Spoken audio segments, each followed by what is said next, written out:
Helldivers 2 CEO makes it very clear they will not be adding Transmog to the game, and I do agree with him to a point, but I also think there is room to improve the armor system to give us more customization and more personalization. Now, if you came from the premiere, I have a longer video. It's my monologue with all my thoughts on this. I'm going to do a very, very quick recap right here so then we can discuss it with the live audience. So without adding something like Transmog that would let us change our appearance and every piece of armor, I actually have some ideas of ways they could do this that wouldn't be Transmog. I want to quickly run through why this request for Transmog came up, look at the exact quote of what the CEO said, and after that, I'm going to give you my thoughts, my suggestion, and then make a quick prediction about what will actually happen and how this will end up going on. So the CEO of Helldivers made it very clear they will not be adding Transmog to the game, and I'm going to talk about why I think they should add something similar to it, okay? First and foremost, the armor perks are incredibly helpful in Helldivers 2. You might not pay attention to them, and you should. Some of them are really nice, but some of them I think can be a little less interesting, right? Being able to throw grenades further isn't as great in my mind as maybe like extra stims or surviving lethal blows or having an extra armor rating. It boosts, you know, your padding. I think those things tend to be more helpful for at least my experience, and I know I might be different than you. So the community started discussing Transmog, and Transmog is the ability to change an item's appearance to anything. So you could take a bulky, heavy piece of armor that has all this extra padding, and you could transmogrify it to make it look like a very slim and light piece of armor, just depending on how you want to appear in the game, but you would retain the stats of the big bulky armor. You're just sort of pushing a button and changing the appearance only. Now, obviously, the community asking for this got the CEO's attention on Twitter, and he responded very strongly. He said, quote,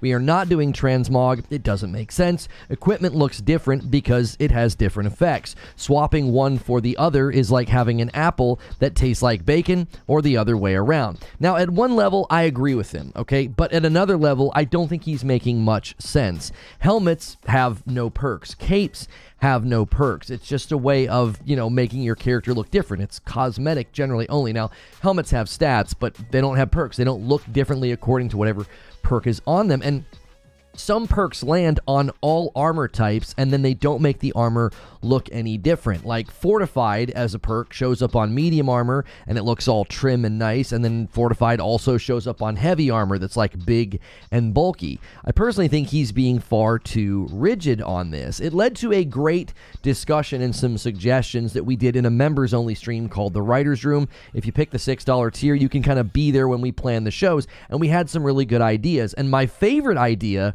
that came from the conversation we had was just remove perks from armor altogether, and you would select your perks in your loadout. Now, you would still restrict the perks, like, for instance, Scout. You can only get Scout on light armor, so certain perks would be grayed out when you go to adjust your loadout, depending on the armor class that you are wearing. But it would let me change my look and personalize more than I presently could. It would also allow me to have my favorite cape or my favorite helmet maybe actually match the armor that I'm wearing, you know, instead of looking kind of goofy. I love the perk Democracy Protects because it basically saves my life a bunch of times. It's a 50% chance to survive a lethal blow, and it really limits my armor choices. There's only 4 armor pieces that have Democracy Protects. 2 of them are the exact same armor, they just changed the colors, and 1 is the pre-order armor. I mean, if you're like me, you stop wearing the pre-order armor pretty quickly. Now, I just saw a screenshot this morning of 4 different armor pieces, and they all had the Engineering Kit perk, and none of them look even remotely the same. I'm not seeing the extra grenades that you get on the armor. This isn't something that they're rigid in representation with the game, so I don't think they need to be rigid with the restrictions either. I think a very simple change would just be remove the perks, put them in the loadout, and then restrict the ones that need to be on light, medium, or heavy armor only. That maintains the barriers that the developers may want while also promoting more customization and personalization. I'm fairly certain we're going to see war bonds and armor overhauled at some point in the future. There's simply going to be too many war bonds and just too much gear that how it is now, I don't think can stay. But that's just what I think. Now it's time to hear what you think. So Good morning, good afternoon, and good evening. That is the show open. It's a lot shorter now because we upload the monologue, and then I just do like a quick little 4-minute recap here to set the stage for the live discussion. So we appreciate you guys so much. I hope you're enjoying this new format. We're hoping that it works because it will enable us to always make sure the channel is getting the various types of content that people enjoy. Some people sub to the channel and they really only want to watch the uploads. Some of you love the live show every day. So make sure you guys are going through your morning ritual. Smash the like button. Let's get our first 100 likes. We've only been live for 5 minutes and I'm already talking to you. Usually I'm talking for much longer in the old format. So we hope you guys enjoy the fact that I can start talking to you right away. And Joker Quinn, Han shot first and so did you. That's the first gifted member of the day. We are no longer going for total member goals because the total member count is always going up and down,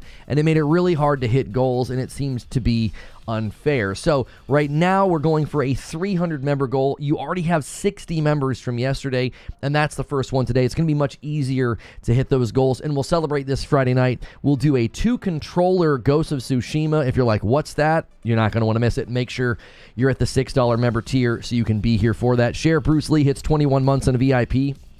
Forget about what Helldivers needs. You need to make an apple-shaped bacon emoji. Get on that. Thank you so much, Sheriff Bruce Lee, for renewing your membership and doing a VIP. Yeah, I mean, I'm curious what you guys think about this. I want you guys to weigh in because I think the CEO is just being too rigid. It's like, I don't really understand why you're insisting that, like, no, you simply can't change what armor looks like. I'm like, this is not like a hardcore MMO RPG where, you know, the helmet or sword you got from that dungeon or that boss or that region of the world, you know, in the fantasy realm. It's like, I don't see a need to be like, no, you can't change the way that it looks. Even games that do that, right? Even games that say, hey, you've got armor and weapons and different things that you get from different places in the game world. They let you change the appearance because they know that that's a real important thing to the consumer. And for Helldivers, it's like there's capes, there's helmets, there's armor, and capes and helmets don't do anything really. I mean, all the helmets have exactly the same stats. So largely my armor is just a way for me to look cool. It doesn't really seem to be a reason to be like, no, you can't change what that armor looks like. It's really important. It's like, I don't see that at all. He knows what's coming too, so his insistence may make sense later. Right, there could be things coming later. That is true, Eugene.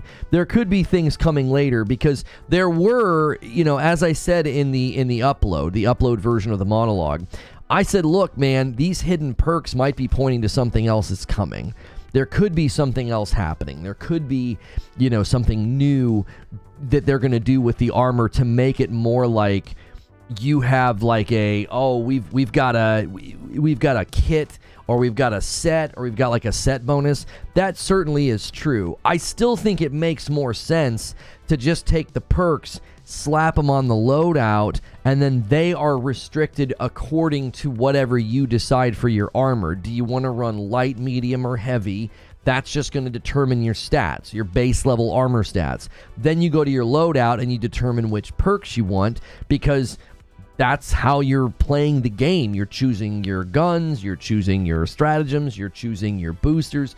All of that stuff is completely separate, and that's where you select it. And then all you would do is say, oh, you want to run scout as your perk. Well, you can't do that because you're running medium armor, or you're running heavy armor. I think restricting perks to armor types is actually a really good idea as well. I think that's a really good idea because you're still creating this theme. You want those themes to be there, like somebody's lumbering around the battlefield in a big bulky suit. Well, you know that guy is going to be kind of tanky. You have the arc resistance set, which communicates very clearly to other players what you have on. Right? But here's the deal, Eugene. If you do it, let me show you a picture. Creature came up with a mock-up, and I think this would help significantly with what you just brought up. If you selected this in the same way that you select your stratagems everybody would be able to see what you're running. So you would know whose style or whose approach is landing in a certain way. All right. So Creature came up with this mock-up. All right. And you can see here what we're dealing with. What in the world? Why am I like this? Oh, this is from when we were playing that game. Let me slide this back over. We were playing that Hellstuck game, my wife and I.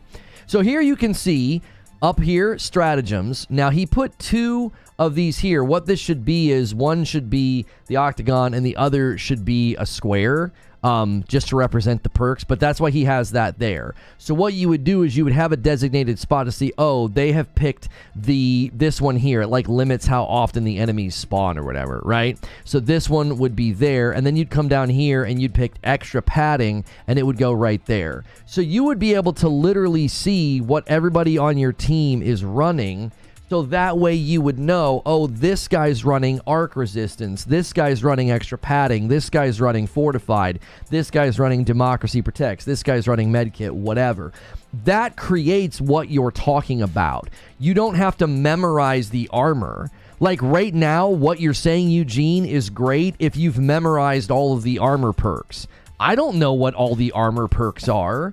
If you showed me a bunch of random images of armor right now, I could guess a couple of them. I know I could guess the medkit one. I know I could guess Democracy Protects because it's my favorite perk and I know where it lands. I couldn't tell you where all of the arc resistance. I couldn't tell you who has extra padding and who has fortified and who has servo assisted. I don't know any of that. You'd have to literally memorize the armor. Well, you don't have to memorize the armor. If everybody's selecting their perk on that screen, you're basically making it just like the stratagems. You're seeing what a person's play style is going to be like. You're seeing, what a person's, choices are. So, guys, do me a favor if you're coming in fresh to the live stream. Thanks so much for being here. Welcome on in. We are discussing. I don't think Transmog would help. I think they would need to do something very different to give us the personalization that we would like. I can tell you a few because they're pretty unique. Right, but imagine, Eugene, right now there's like 70 pieces of armor in the game, okay? Imagine a year from now when there's double that, or even, there's over 100. There's like 110, 120.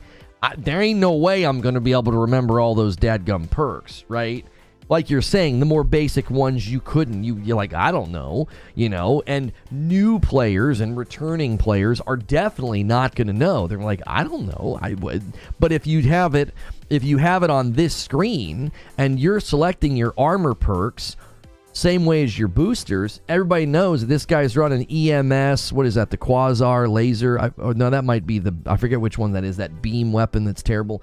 Turret gun, deployable shield. He's going to run the radar, or whatever it's called, and then he's going to run, extra padding. I don't even remember the names of some of these. That's medkit. That's extra padding. I think that's fortified. I'm not sure which that one is there with the spark, with like a sun or whatever. I think that's great. I think that's a great way. Now, obviously, you'd kind of have to memorize what the little armor symbols stand for, but after you select yours a couple of times, you would know what most of them are. Are we pro-transmog or anti-personalization? Cringe. I'm not sure what you're saying. I'm saying that I don't fully agree with the CEO. Like, I get it. Don't do transmog. Don't let me put on scout armor and then just transmog it to make it big and bulky. Totally get where he's coming from there. But I do think once I pick medium armor, I should be able to designate any medium armor perk. Like this, whenever I go to load into the, to the game or whatever, I pick my stratagems, I pick my boosters, and I'm like, okay, I picked medium armor, so certain perks would be grayed out. I can't pick them, right? I can't pick scout. There's a couple that are reserved for heavy, I believe. I can't pick those. They're grayed out. Only the medium armor perks would be available to me, and I can select those. That's maintaining the feel of the game, but then I get to personalize my character more. I have all this medium armor and I never wear any of it because in my opinion, Democracy Protects is the best perk in the game because it's a 50% chance to survive a lethal blow. And I gotta tell you, usually when we end, if you look at the death counter in the groups that I play with, I have the least amount of deaths. It's not because I'm a better player. It's because Democracy Protects literally half of the time I'm supposed to die. I don't die, right? I very regularly, I'm like, yep, I'd have died right there. I'm on death's door, my health bar is empty, and I survived. And usually it's when you get flung and you like bounce off of something. You're like, oh my gosh, I would have died, and you give yourself a stim. For sure, it's just when most people say they want transmog, they mean they want perk transmog, meaning you select perks. So yeah, what you're saying, I think it's the best of both worlds. You're basically allowing us to customize a little bit more than we can right now, but you're not surrendering what the developers want. The developers want you to feel a sense of, if I want to run scout because I'm going to be sneaky, I got to run light armor and I'm going to look like I'm wearing light armor. I get that. I totally do. But a great picture was put into the Discord this morning that I think is a pretty good pushback to the CEO's comments. I'm going to put it on the screen in just a second. The fact that certain perks are they're almost agnostic. They show up on almost all the armor pieces like medkit does. Now the medkit one certainly makes you look like a medic, right? It does. I think that one is one that is clearly thematic. But here's a good example. So behind me is medium armor, and so that's 3 medium armors and a light armor. So every single one of these runs the engineer kit, which is extra grenades, okay? I'm not seeing any evidence of that over here. I mean, I guess you could say here, and here, there's like extra pockets, extra stuff on the armor, you could say, right? But again, I don't see a reason.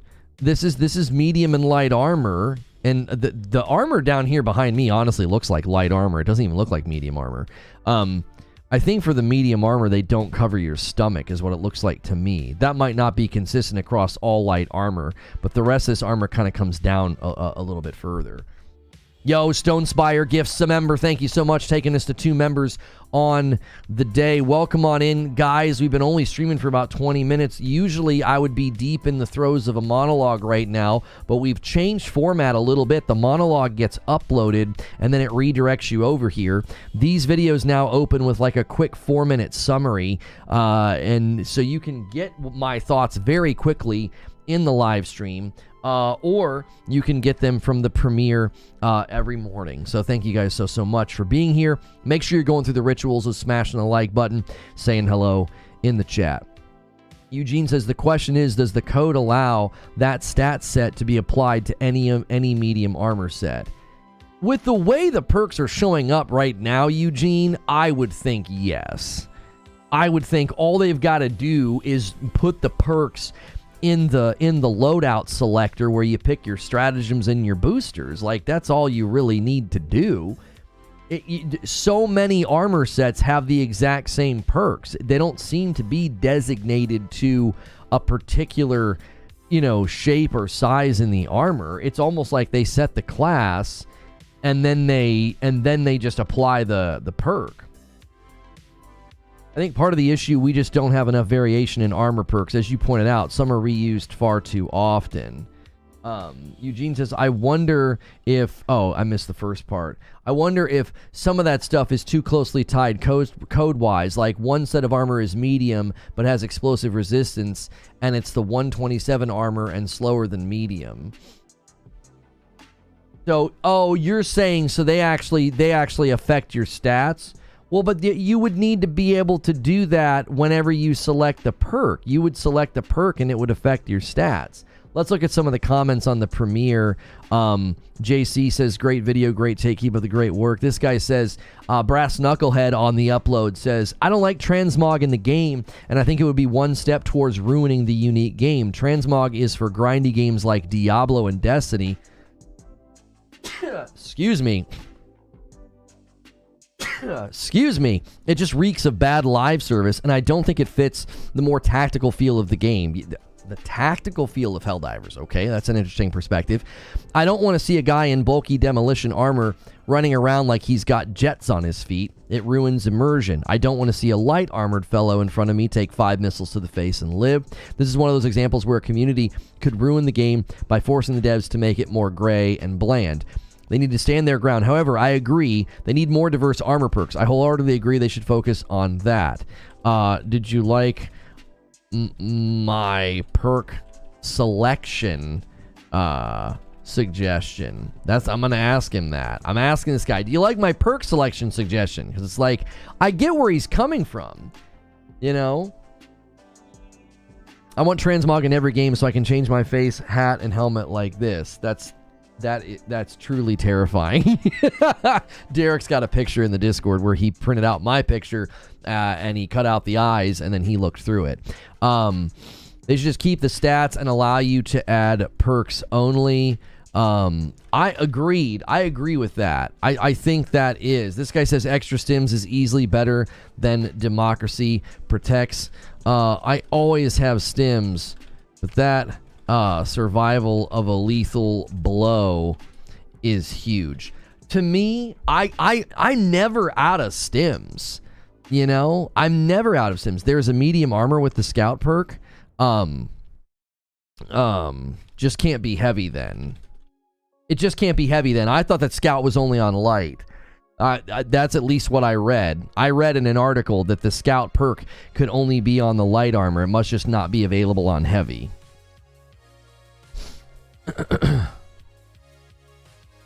At least the grind is static and not dynamic. Power doesn't move with player level and get reset on the seasons. I mean, Helldivers is grindy, but not grindy in the way of other games where, like, you grind and don't get the thing that you want. That's what I think people are loving about Helldivers. They play, they grind, and then they get what they want. They don't have to, like, have that feeling of, well, didn't get the drop I want. You know what I'm saying? Like, they get the medals, they pay the medals, they get the stuff. Like, they know exactly what they're going to be getting at the end of pretty much every play session. I haven't seen medium with scout. That's the stealth perk, right? It was my understanding that only light armor could get the scout perk. That was my understanding. And maybe I'm wrong. Maybe I got bad information. I saw multiple articles claiming that.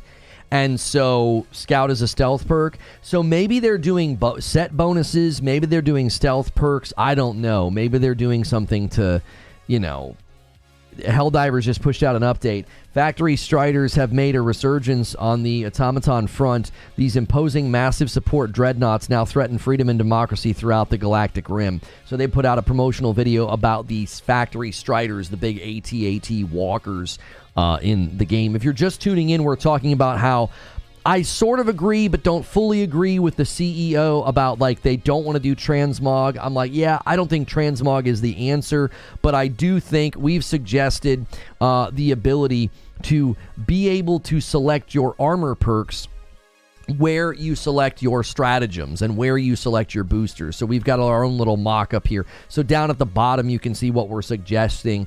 People could then see what perk you're running. You would still restrict the perks. Certain perks would only be available on light, medium, and heavy. But then I could select all the different medium armor that I like wearing. Maybe one day I want to wear this. All the different helmets that combine in better or lesser degrees, right, with your outfit and your cape. Like, I'd like to do that. I like to, you know, on a regular basis, sort of go in and change what I look like. I think that that's fun. And to be basically like, well, if you want to run Democracy Protects, you have like 3 armor choices, and that's it. That's all I get. How much influence do parties have on the monetary items of the game? Could the CEO be refusing to do transmog, be putting up a wall against poor practices being forced on the game? I'm not exactly sure what practices you are considering that they're protecting themselves against. Maybe outline that for me. Fuzzy's giving me some pushback in the members-only Discord. That's a great reason to be a member. Also, this goal, every 25, I give 5 back to the community. And the weekly goal is 300. You guys already took a chunk out of it. You're currently at 62 because you did 60 yesterday. Here's the thing. If you upgrade to the $6 tier, that counts. We're counting that. That's only $1 to upgrade, but we're going to count those in the goal. So, and then you can get into the Discord where Fuzzy's leaving this comment. He says, how do you keep your method and still keep the immersion of the role playing? To me, it makes sense from an army standpoint that armor that has a grenade belt provides extra grenades, or a medic outfit provides extra stims. With the game getting a lot of its popularity from the for democracy attitude, does this break that little for convenience sake? I don't think that is as important as player freedom. I think what you're describing is cool, and that's about it. I don't think it's as important. Now, I do think what is important is retaining the light, medium, and heavy. There's only certain perks that go with those armors classes. I think retaining that's important, like running scout and being big and bulky and tanky. I agree, that's too far. But turning on a perk that gives me extra grenades, but I don't necessarily see the grenade belt on my character, well, they're already doing that. So you can't argue that the game is currently doing that, okay? Let me show you your own screenshot's going to help me here, Fuzzy. You put I believe it was you that put this in the Discord.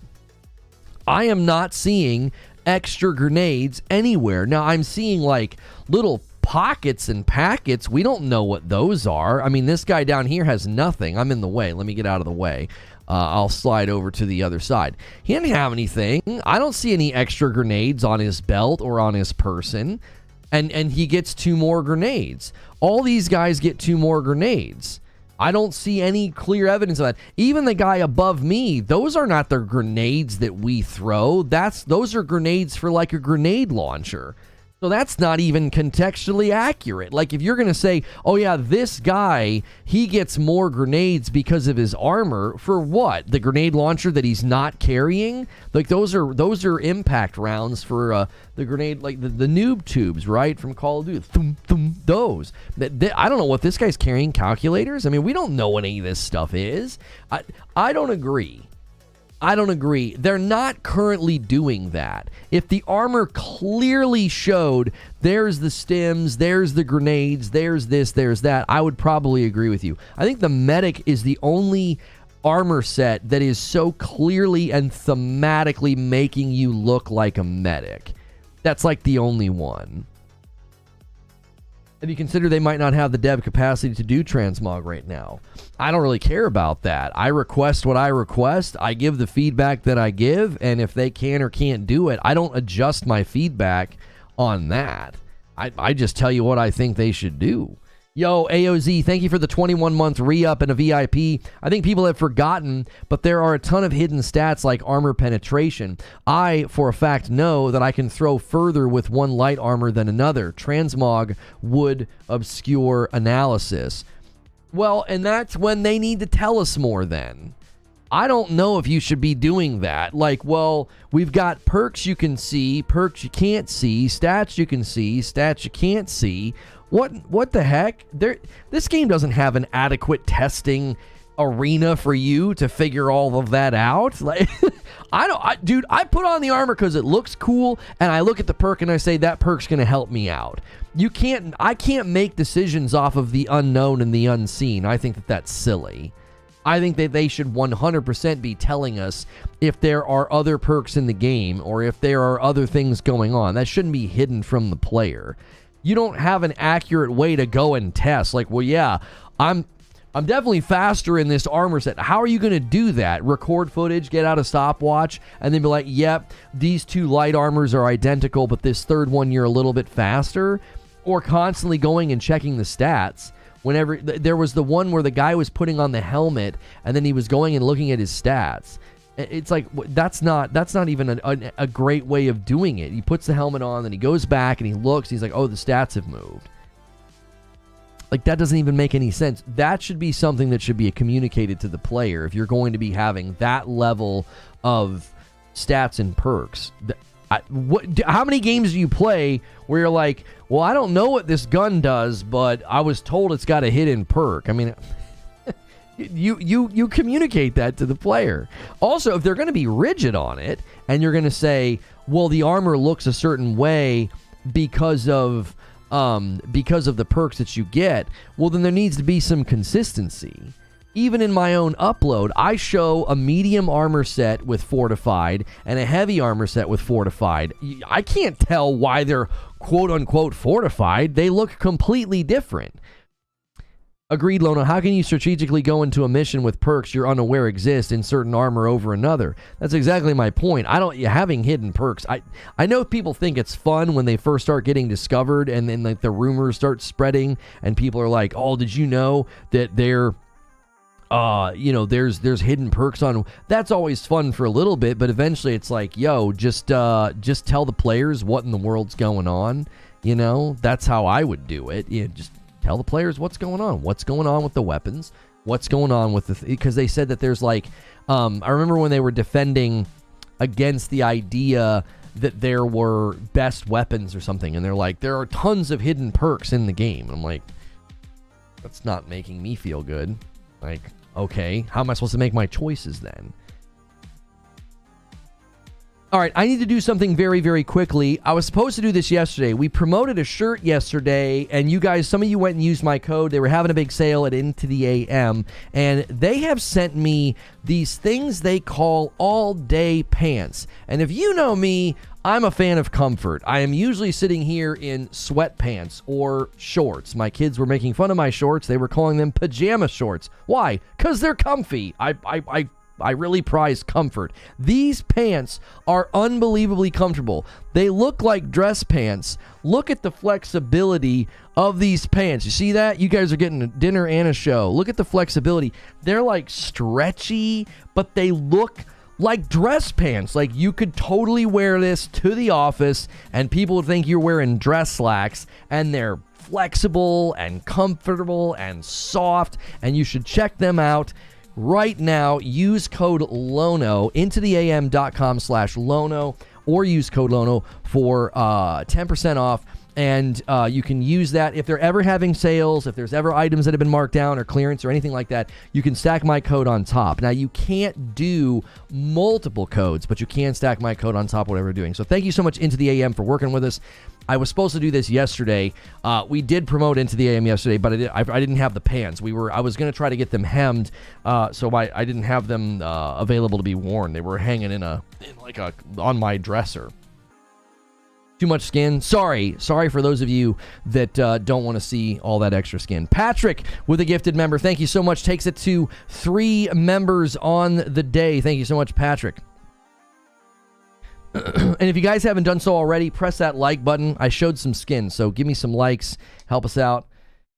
I thought they fixed the hidden perks. They may have fixed the hidden perks. That's the thing. We don't know. Did they ever even acknowledge it? Did they ever say anything? I don't think I ever read in the patch notes or any updates that they were like, oh, hey, we got rid of the hidden perks. I don't know if they even acknowledged it. I just assumed if there were hidden perks that they were going to eventually do like armor sets or set bonuses or something one day. I don't know. Like if you wear matching pieces, maybe it turns something on. Maybe that's why it was happening by accident. Maybe it wasn't supposed to be happening at all. What size did you get and your height? I got the size, my waist size is like a 31. So there's a size that tells you that that's the waist size that it's designed for. And a 5-bomb comes in from Joker Quinn, taking us to 8 members on the day. Thank you so much, Joker Quinn, getting us a little bit closer to that goal for not just today, but for the week. Thank you guys so much. Slim fit or skinny? I mean, I don't know. I think they don't look like, I don't wear like skinny jeans. They don't look like that. They just look like dress slacks. They look nice. You know, I could wear this to church, and it wouldn't look like I was wearing sweatpants, and yet that's what they feel like. They're super comfortable. You guys know me. I value comfort over everything. I'm sitting around all day in a chair. I don't want to be uncomfortable. What's the website? For what? The pants? It's just Into the AM. Same place I get all the shirts. This is an Into the AM shirt that I'm wearing as well. They're probably straight leg. I'm pretty sure they're straight leg. Yeah. I think they mentioned the scout helmet having the hidden bonus. So they mentioned it. I've not seen them say anything about patching it out or removing it, or I've never seen it listed as a known issue. So I don't know. I truly don't know what the deal is with it. I don't, again, were they planning on doing set bonuses?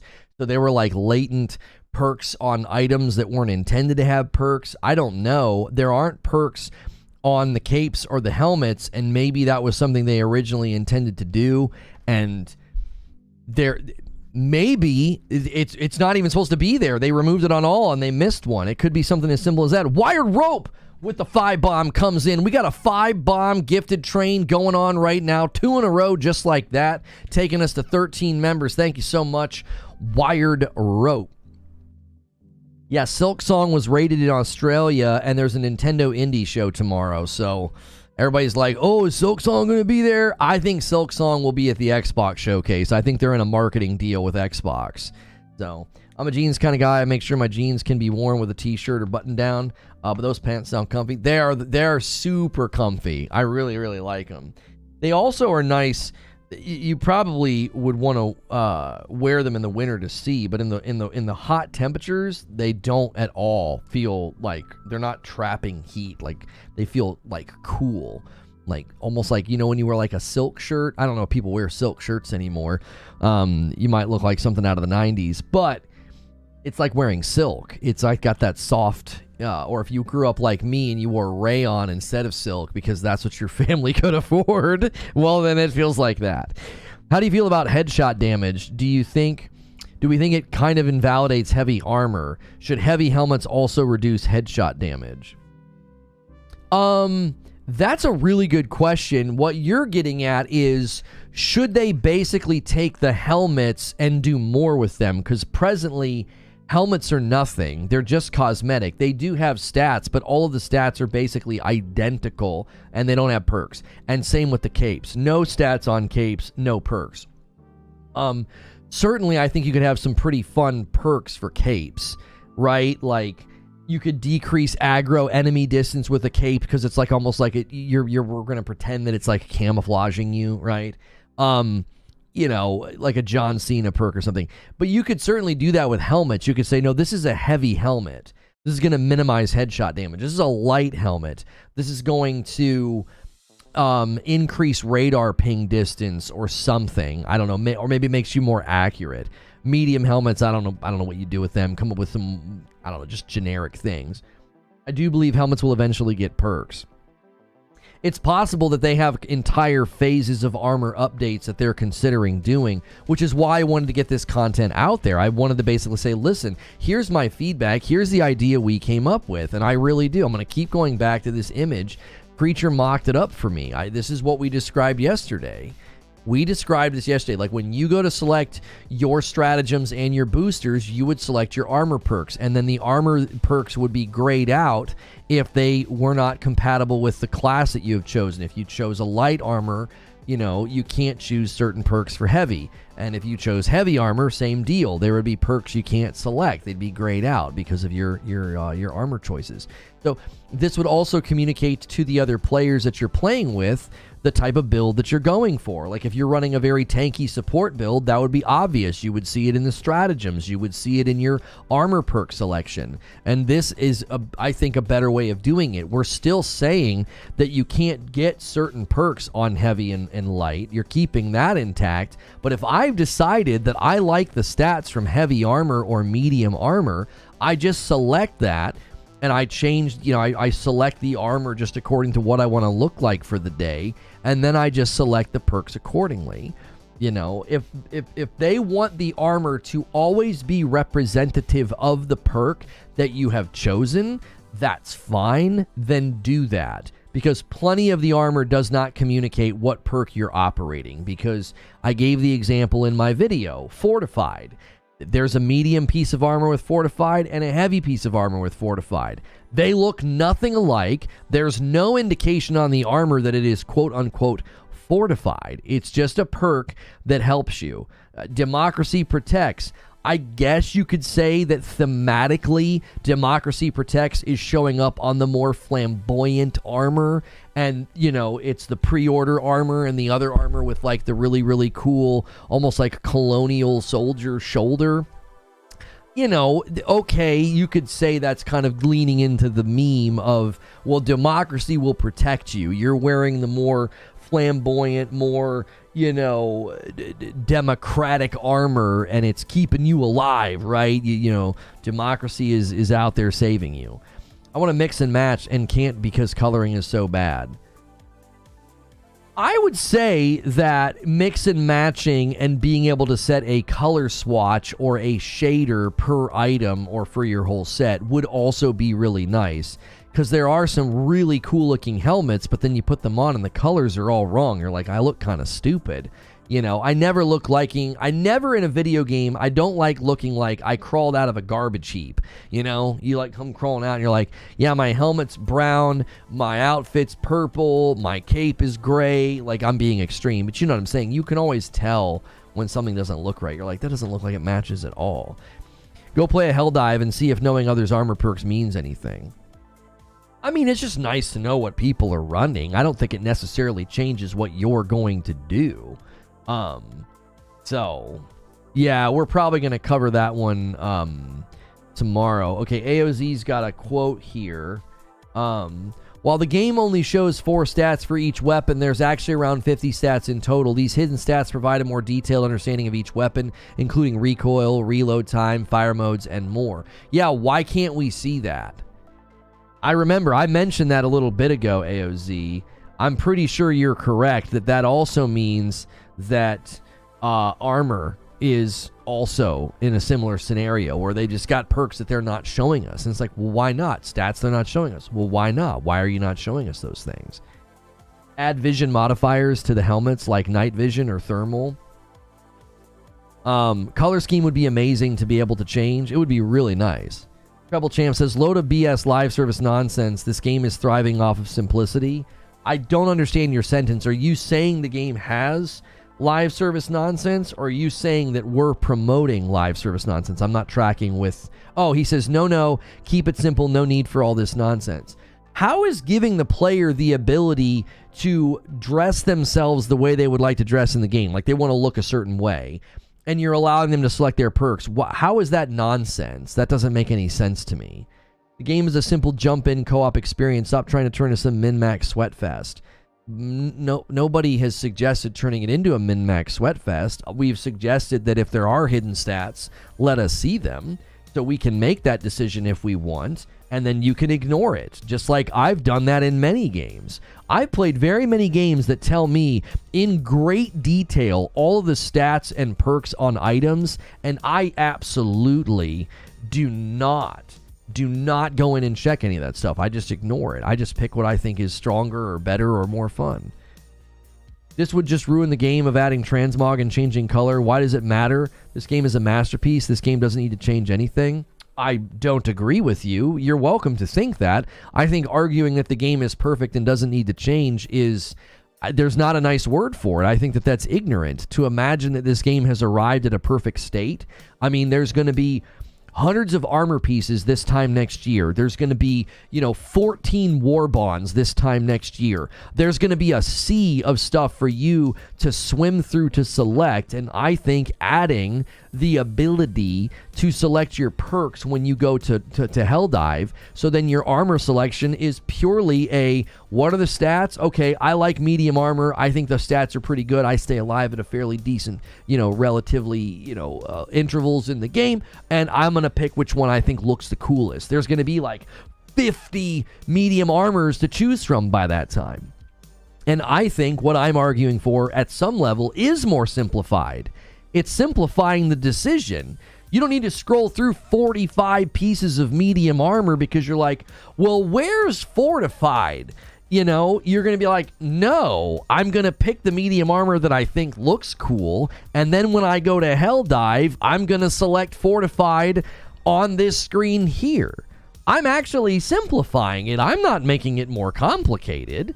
Like, you're free to think the game is perfect. I think that's ignorant. It's a live service game. Ever changing, ever growing, ever evolving. They're going to have so much stuff in this game in 1 year's time. You have to think about scalability and usability. The game needs to be able to scale and be usable.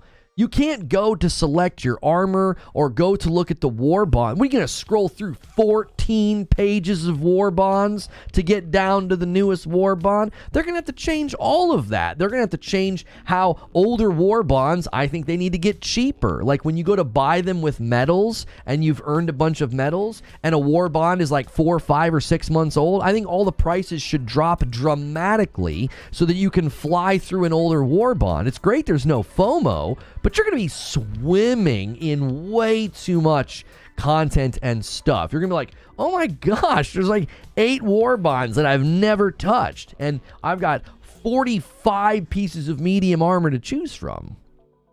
You add shaders and they start becoming the unlocks on war bonds, and half the war bond is purple and green shaders rather than guns and armor.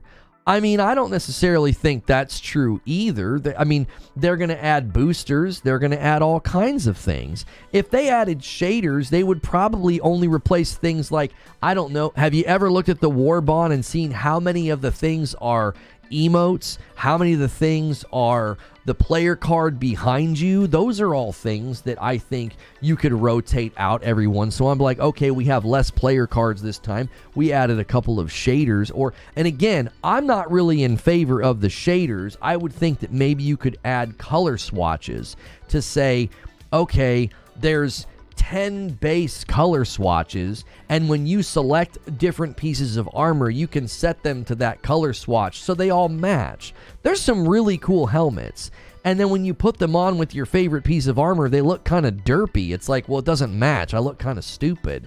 Then it looks cool when everything matches. Now, some people don't care. Some people think it's more fun to mix and match, right?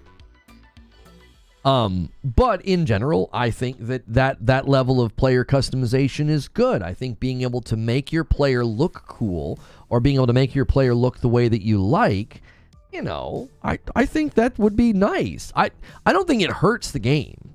Like, this idea that if you load up the game and people are able to customize how they look, you're like, oh, you ruined it. It's like, ruined what? Like, so you like playing the game right now, and when you come back from a hell dive, everybody's wearing like all this mismatched armor and they look kind of goofy. Now, I think that's funny to a point. I think it's on brand to a point that Helldivers look like that. But I also think it's on brand for the armor to match, and for them to pride themselves in what they look like. They're wearing capes in the battlefield, for crying out loud. They all come back on like a platter and like celebrate the war that they just fought. You know, all the trailers, they're all watching. They're all wearing the same armor. They're all wearing matching armor sets. I don't think it's a concern that the game's going to be ruined if they allow players more personalization and customization. I think that's just a weird reaction. Look at Call of Duty. Call of Duty is nothing like this, though. Call of Duty has entered every single brand. You know, you can be, Nicki Minaj in Call of Duty. Nobody's asking them to modern day the game like when Destiny put like The Witcher and Assassin's Creed stuff in the game. I think that's chintzy and cheesy. I think in this game, if they started doing that, I would be like, no. I was like, don't start doing partnerships with other games and start putting other game stuff in. That's just weird. If suddenly we're dressed like, Warhammer characters or Deep Rock Galactic characters. I'm not talking about that. I'm talking about one layer of customization that would help. You don't notice your teammates in the chaos anyways. What you do notice is how your character looks. That's exactly right, David. That's a huge aspect of games like this, is being able to make your character look the way you want. And all we're asking for is, if you've got all this great armor, empower me to wear more of it and not feel like I'm losing on my favorite perk. Or, man, that's a great looking helmet, but it doesn't match my armor. Give me the ability to make it match. Go in and check a box to be like, well, make it red, make it green, make it yellow, whatever. I don't think that hurts the game at all. I think you guys are running with this this phantom boogeyman idea that if players are given more customization, you're like, yeah, it's going to turn into Call of Duty, and we're going to be in here running around as Ariana Grande in 6 months. And it's like, I don't think so. I don't think those fears are valid at all. I think anytime you play a game where there are earnable items and earnable cosmetics, players are going to make requests about how that works and how that functions. One of the main draws of this game is how your character looks. It's why whenever they promote a war bond, they put front and center that armor. They want you to see this is what the new armor is going to look like. The armor is going to look like this and have it's going to have a theme and a feel. And I think that's awesome. And if you want to wear that set, great. If I want to mix and match but still have my character look like he's wearing, a matching armor set, I think that that's totally fine. My view is keep the game as simple as possible. Once you tease the min-max ability, the game gets flooded. Nobody's talked about min-maxing. You keep injecting that into the conversation. I don't think a single person has asked for min-max. We did say that if you have all these hidden stats on guns and armor, it would be nice to see them because I would like to know, okay, I'm choosing between this gun and this gun, and they look and feel very similar. They even kind of handle similarly. I would like to know, oh, this one's got better recoil, or oh, this one's reloads a little bit faster. Oh, okay, cool. And according to my preferences, I might choose one gun over another. I don't think giving the player information is going to turn the game into min-maxing. And do you want to know why? You can't min-max with static items. Like, you can, but you can't. It's not like you're going to go grind for a gun that has better recoil and reload so that you can min-max. You're going to go grind for better armor that's going to have better stamina and resilience combinations. Like, that's what min-maxing is. When you go and find every item that you can to minimize certain stats and maximize certain stats and get the perfect build. You can't do that in a game where the items are static. Just because people suddenly had the information of like, oh, I know all the stats on the gun now. It's not hidden for me. I know about the hidden perks that were previously we couldn't see them. Knowing that information, you're not suddenly going to turn into some sweathead min-maxer. It's like, well, you got to run this and you got to run that, or you're going to be weak on the battlefield. Like, and if people want to play that way and role play in that way or take that attitude, they're free to do that. I don't think you're going to promote that type of gameplay simply by giving the player more information. That doesn't.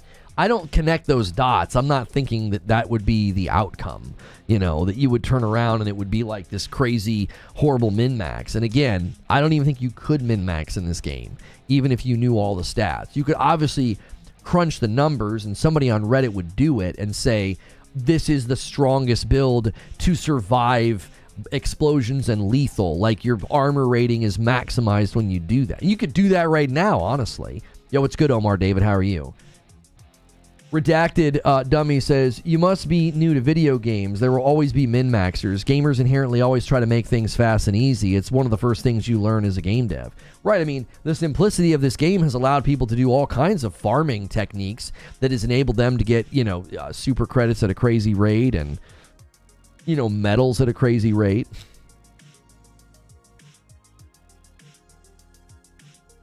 People get kicked for not having the meta loadout.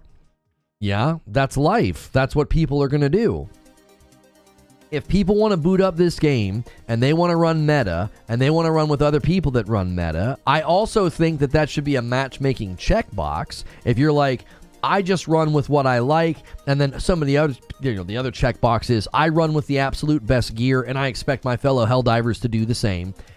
Well, then you should get funneled with people like that. I do think there should be a matchmaking checkbox. I do.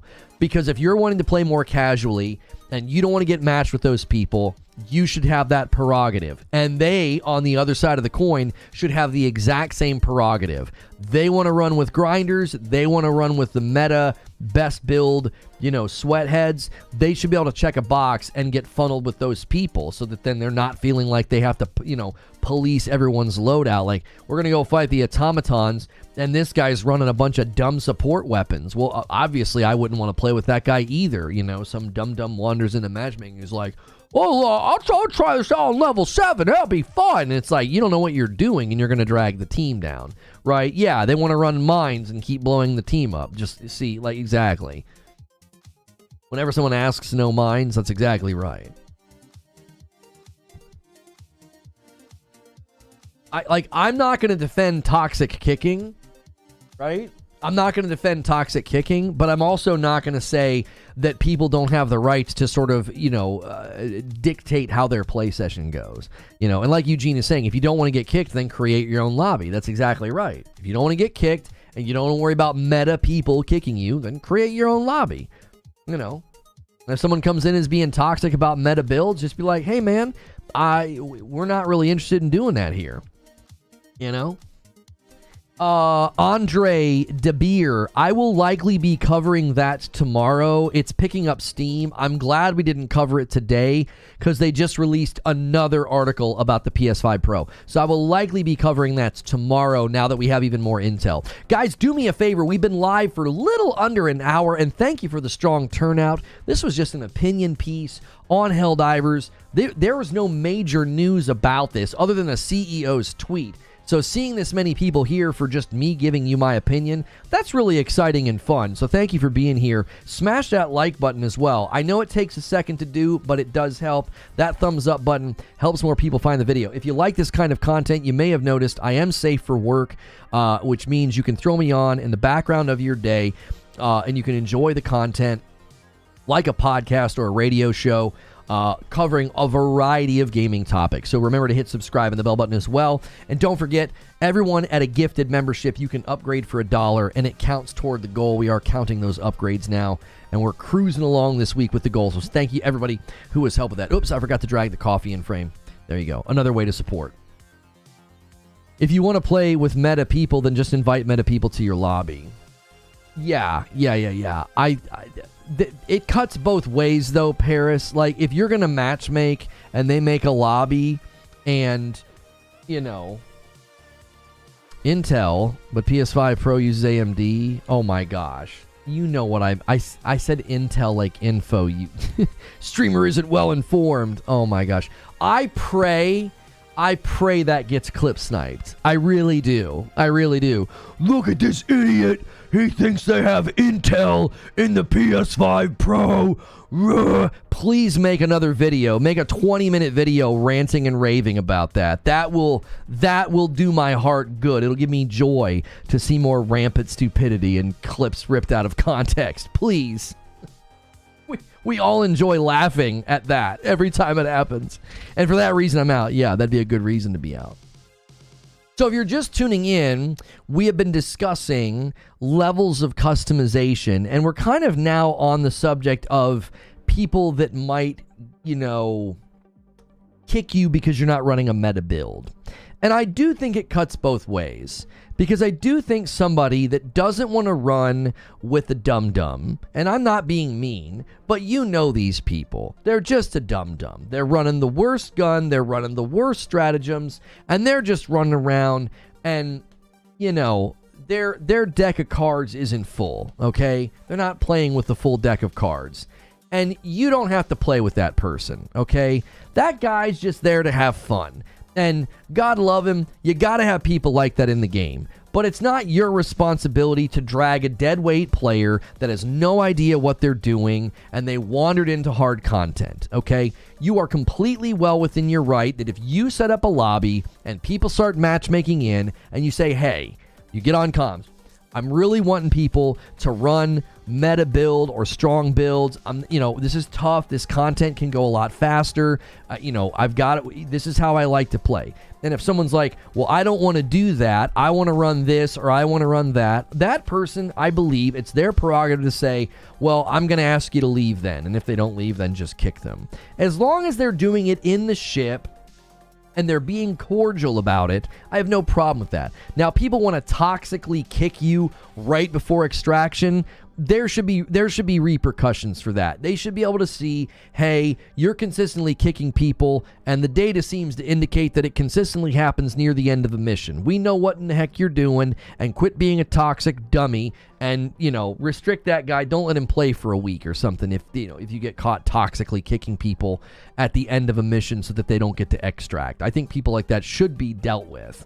That's almost as bad as cheating. You're literally ruining somebody else's experience just to be a jerk. Like, that's actually, I think, a mental problem, to be honest with you. You have something wrong with your brain if you're toxically kicking people because you think it's fun. I think you need to seek help. You need therapy if that's what you do with your gaming sessions. Like, that is not normal. That's not healthy behavior. That should be punished in the game if you are consistently toxically kicking people. It's one thing to kick somebody because they're being an idiot or they're AFKing or they keep team killing. I think it's totally fine to kick somebody. But no, a lot of these guys are doing it at the end of the mission just to be a jerk. I think every armor piece, says Parasito, having a color region would be neat. Just a regular accent piece that you can pick a few colors to change. Yeah, Paris, I think that's exactly right. I think that level of customization would help. I think it would significantly help make my armor match. I also like the idea that we've mocked up here. I think you should pick your armor perk when you pick your stratagems and your boosters, because if you're wearing light armor, it would only show you perks available to light armor. It wouldn't even need to gray them out. Now that I think about it, it wouldn't even need to gray out armor perks that you can't select. When you pick light, medium, or heavy armor, you would get to this page and you would see all of the perks available for heavy. It would literally say heavy armor perks. It would change the verbiage there. It would say heavy armor perks, medium armor perks, light armor perks, and it would show you the perks available for you, and you would select it here. This would enable you to wear any of the heavy armor that you like, or medium, or and so forth. And then if you really like the perk Fortified, or for me, I like Democracy Protects, I get to pick the perk that I like, but I also get to make myself look the way that I want. I think that is a very good suggestion that we have come up with. We kind of came up with that together. You know, it was like a community effort. I'm not taking credit for the idea. Creature mocked it up for me so I could show that today. Primary, secondary, and accent color would be so good.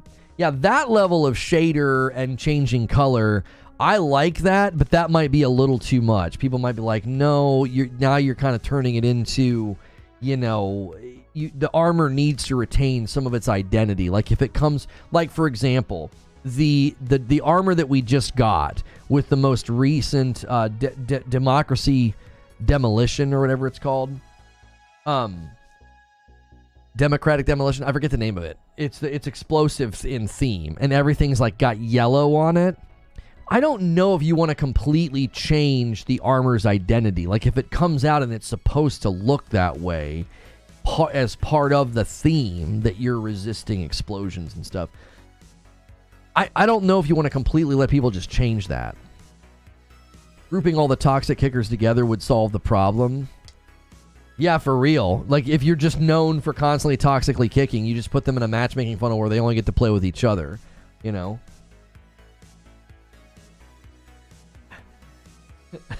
Like, I keep getting kicked at the end. I thought this was funny. It's not funny anymore. Yeah, not funny when it happens to you. You jerk. Look what you did, you little jerk. I always thought that part was totally out of line in Home Alone, you know? I really did. I thought it was completely out of line. You know? If we were hanging out and my brother, you know, one of my kids' uncles called them that, I'd be like, what the heck? Look what you did, you little jerk. I don't know why that popped into my head, but it did.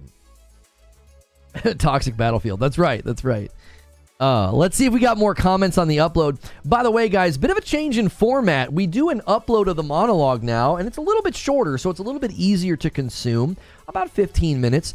And that goes live every morning and then brings everybody over here to the live discussion. So I appreciate you guys supporting that. So every morning, be on the lookout for that premiere and then the premiere will end and redirect to the live environment. You're getting the same great content. We're just separating it because it's so hard to do both live content and upload, so we were always struggling to do that. This enables us to do both, and then it makes for an easier piece of content for you to engage with. It's like, okay, if I want to know Lono's thoughts on that, I can just go watch a 15-minute upload, instead of like, oh, it's a 2-hour-long stream and the monologue's like 20 to 30 minutes. I think it's more, I hope it is, more consumable for you guys, more approachable. And I want to look at some of the comments here. This guy says, how about helmets changing color to match armor as a minimum? I like this a lot, actually. I actually like that a lot. Like, your armor dictates the color scheme, so whatever helmet you pick just matches. That'd be cool. I don't think the capes need to do that. I think capes are fine. Capes have their own feel, and capes honestly seem somewhat stylistically agnostic. Like, you can kind of put any cape on any outfit and it looks kind of good. This guy says the CEO's commentary on armor functioning as it appears is troubling as things stand, especially considering it isn't consistent, right? It isn't consistent. It's like the armor doesn't always look like what the perks are giving you. This guy says, we do not want transmog. Keep that in MMO ARPG games. No place for it here. The only thing it needs is color sliders. Also, something like scout perk should not be able to be used on heavy armor. You are big and heavy and reason of tank and scout. I agree that scout is limited to light, but perk selection would help with that. I think perk selection would help with that. It's like you just do your perk selection when you go to Helldive, and it's like, no, you can't pick. You can't pick scout. You know, you're running heavy armor, you're running medium or whatever. My main worry about helmet stats is that you'll see somebody wearing light armor and the fortified commando helmet. Then again, we already have people that do that. Oh, I mean, yeah, there's all kind. I don't think I've ever played and felt like everybody was like making sure that their armor was matching. I didn't see that at all, right? Okay, how many?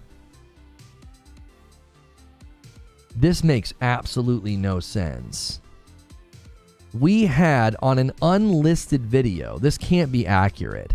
So this morning we tried something different. I published the premiere. You guys watched the premiere. This live stream was scheduled but unlisted. And it's saying that in that first 40-minute window, it got 9,000 impressions. That doesn't make an ounce of sense. The video was unlisted. I wonder, I'll see if I can set it to private tomorrow, but I don't know if you can redirect. Maybe I have to set it to unlisted, set up redirect, then set it to private. There's no reason for that. Nobody should be able to see the video. 9,000 people saw the video when it was unlisted. And I guess they were just coming to the YouTube channel and seeing it in the playlist? That's crazy if that's the case. Maybe not everything can go on everything, but some perks can go on multiple things. Yes, there are perks that are all across the 3 armor classes. The medic, you can have a light, a medium, or a heavy armor set, and you can be running the medic perk. No, I literally scheduled it unlisted, Paris, and then I set it to public about 5 minutes before I went live. I'm like, 9,000 impressions? That doesn't make an ounce of sense. That kills your CTR because you're not getting credit. It's just 9,000 people looking at it that have no reason to click on it. It's not live. That's so dumb. The 9,000 impressions was me looking for Halo videos on the channel page. Shut up, Hilly. I make sure mine match, but then again, I haven't really played since FF7 Rebirth. I think there is like one medium scout somewhere in the war bonds. Somebody said that, but all of the articles I found said that the scout the scout perk is only available on light. So I don't know. That's bizarre to me. Yo, good morning, Feed. I see you in the chat. The CEO and the devs, this is from Brett Williams in the chat, have been trolling hard and misleading the player base from day one, though. There's no guarantee he isn't doing that right now. No, he seemed to be, like, that seemed to be his belief. His belief was, yeah, we're not doing that. We are absolutely not doing that. We're going to only his Apple Bacon thing. Page 8 of the free war bond. Oh, so you're telling me page 8 of the free war bond, there is a medium set with Scout, Combat Technician. Okay, hang on. Let's look. Helldivers 2, Combat Technician armor. Let's take a look at it. Combat Technician has the wrong passive. Didn't they just fix this today? Haven't seen this discussed, but it seems that the Combat Technician armor from the Battle Pass has the wrong passive on it. It currently has the Scout passive when it probably was intended to have Engineering Kit instead. Yeah, somebody on Reddit's thinking that it's a mistake. Didn't they literally just fix this today? Let me go to the Discord. Somebody posted the patch notes in the Discord. Oh, no, hang on. It's something else. CE27 Groundbreaker armor now has the Engineering Kit as previously advertised. And Combat Technician is not the one they adjusted. CE27 got switched to Engineering Kit. Sorry, it's the wrong armor. I got my wires crossed. I couldn't remember the name. The game is crashing so much on Extract. They pushed out a patch this morning that was supposed to help with a lot of the crashes. Doesn't sound like an easy switch. Cancel every perk on the armor and add perk selection, but only certain things are available based on your armor. I don't know. Seems like a lot to ask. I don't think it's a lot to ask at all. If you are wearing light armor, you go to Helldive, it just shows you all of the available light armor perks, and you just pick one. You know, I'm not saying they'd be able to flip on a light switch and do this, but I don't think it's that difficult. I don't think it's this super complex thing. I think they could do it in a reasonable amount of time. I think they could do it. Why am I getting notifications? Yeah, I'm getting notifications on Reddit for stuff that I'm engaged with. Like, I don't even comment or do anything on Reddit. And I still am getting notifications. I love the armor, and I wanted to have the throwing range. Now it's engineering. Why can't I choose between the two? That's quite literally what my idea that Creature... Well, not my idea. Our idea that we came up with, that Creature mocked up. You would be able to do that. You would be able to select that armor because you like it, and you'd be able to maintain throwing range. And then anybody else that wants engineering could select engineering. Now you can't wear the armor. I mean, you can, but it doesn't have the perk that you want, which is understandably frustrating. I get that. Still waiting on fixing the no one able to join after someone leaves. Having to reset the game is annoying if you want to play with a full squad. Sadly, the crash has got to take priority, though. I wasn't even aware that was an issue. So if somebody leaves, then no one else can join. I've never had that issue, and I feel like I've had a lot of people hop in and hop out.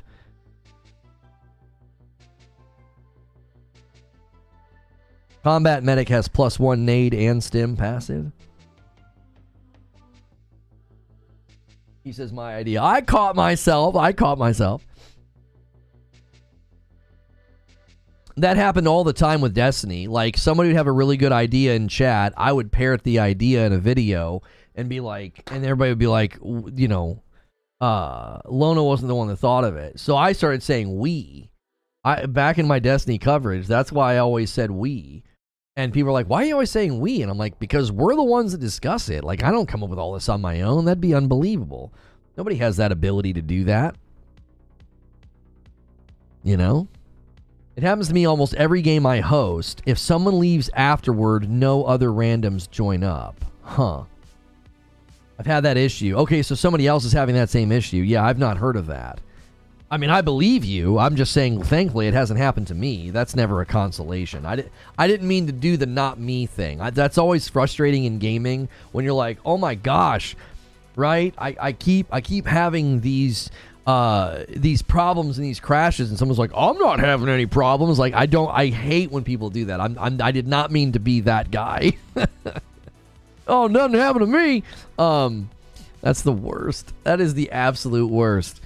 Especially when it's on like a forum and it's like, you didn't even have to reply. Like, I'm looking for solutions. I'm looking for people that might be experiencing as well. The not me guy.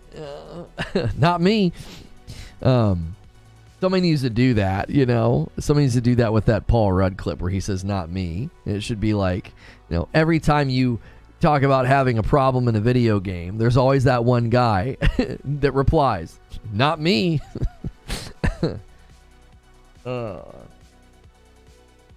Automaton with a mustache has joined the mission. Hello, Helldivers.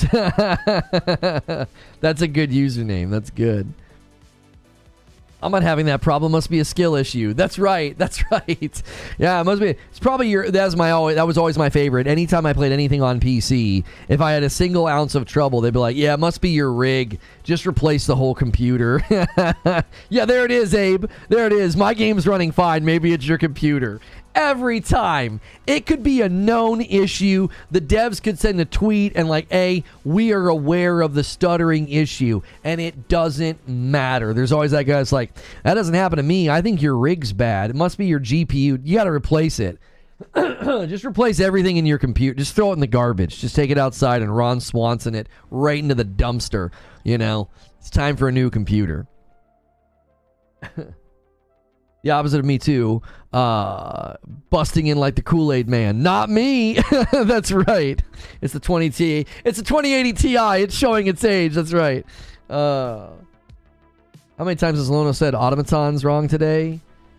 I just did it. Automatons. Sorry. It just, I see the word auto. I see that first.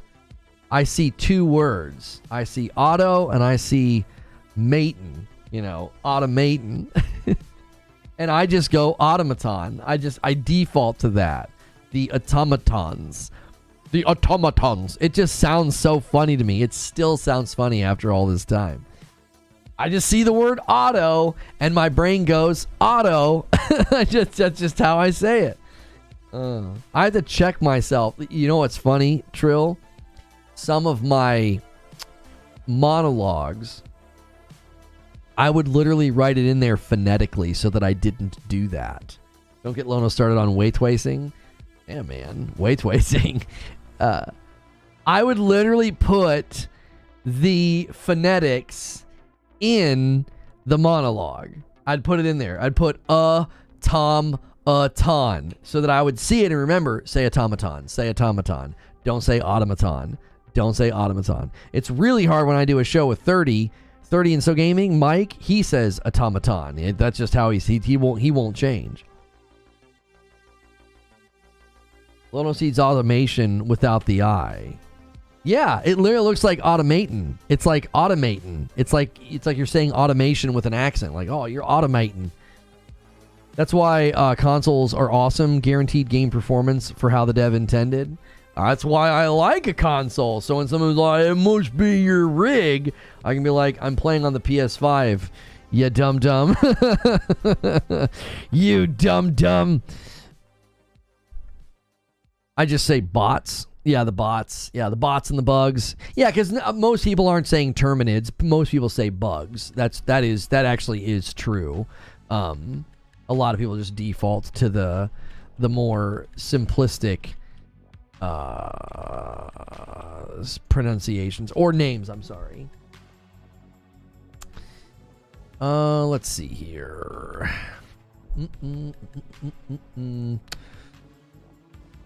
Cannot remember which one we have to use. I think it's that one, honestly, for my my Epic login. I got a I don't know if we're going to be able to put this on. I want to try to put this on the channel and cover it. We got offered a code for this thing with Witchfire. They're doing like a DLC, and I want to check it out. I want to see if I can get into it today or download. I'm not get into it, but download it. Trill doesn't even have a driver's license. You think he knows what phonetically means? Gifted member comes in from Harbinger. Thanks so much, and takes us to 14 members on the day.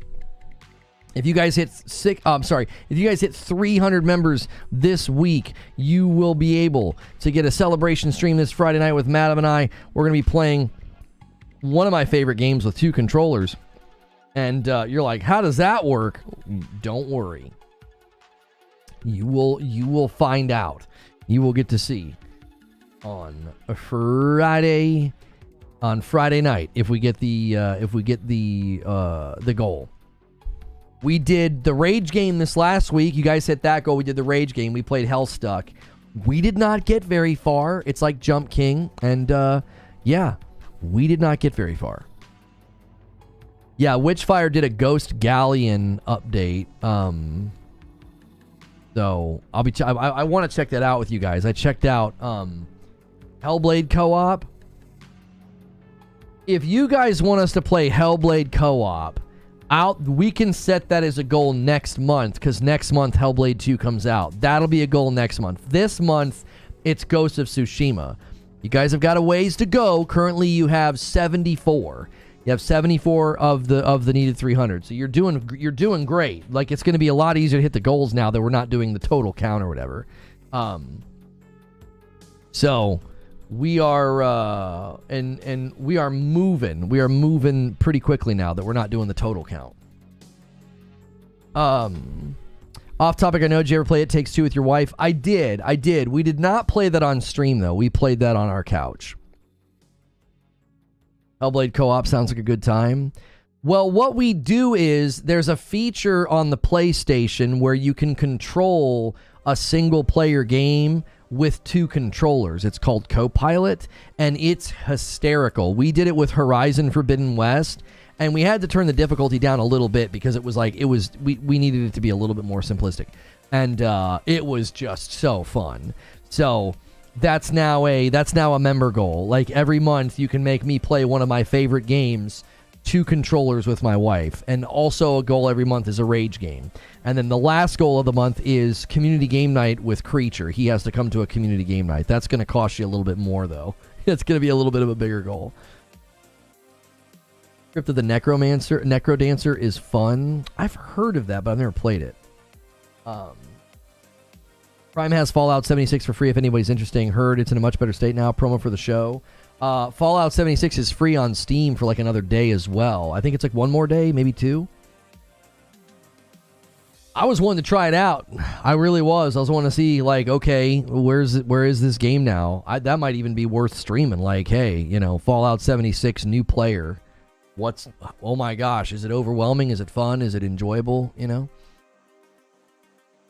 Arrowhead clearly isn't like COD devs, publishers, though. They've proven that they're reliable, even have more player freedom. Customization is never a bad thing ever. Are there people still on this wavelength? It didn't start to the degree that it is now. It's a slow trickle that starts with too much of nothing. All right, let me see what 1110's saying.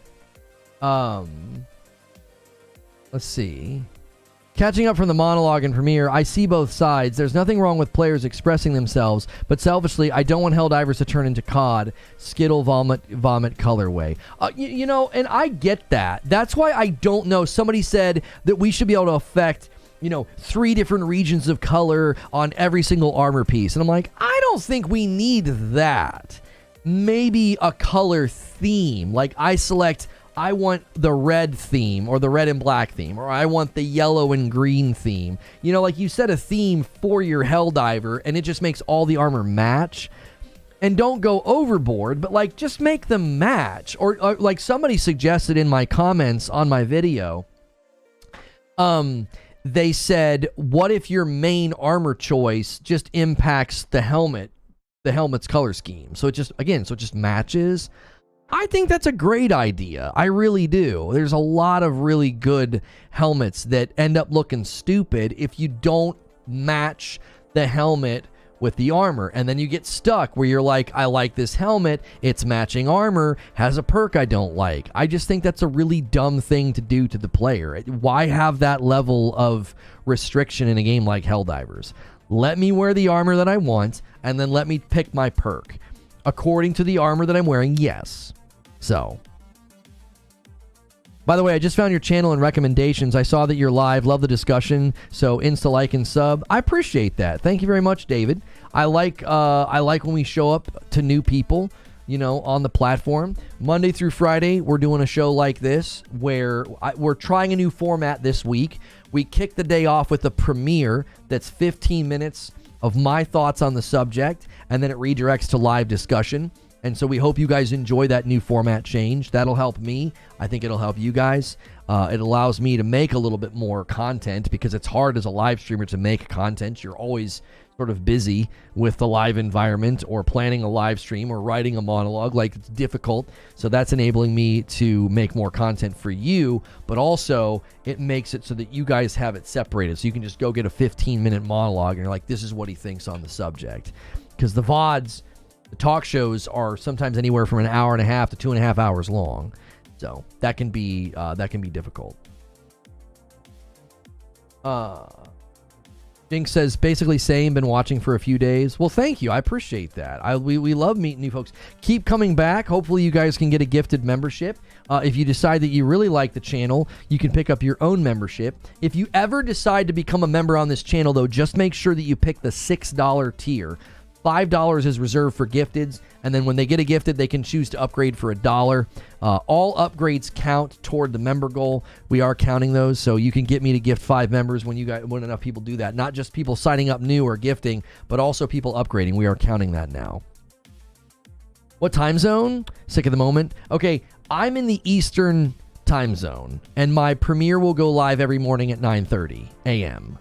So that's what we're shooting for. And then I'll be live roughly 15 minutes later, around 9:45. That's generally what we were doing for a long time anyway. So not much has changed with the schedule. It's just we're delivering the content a little bit differently. We're trying to do both uploads and live because they're both important. And if you're just only live streaming on YouTube, it's tough. It's really tough. It's like YouTube doesn't know what to do with you. Like, we're primarily not that, so you need to figure out a way to not primarily be that. I don't even know how I found you, but I'm coming back for about 9 months. Well, welcome back. Hey, it's Ollie. Appreciate it.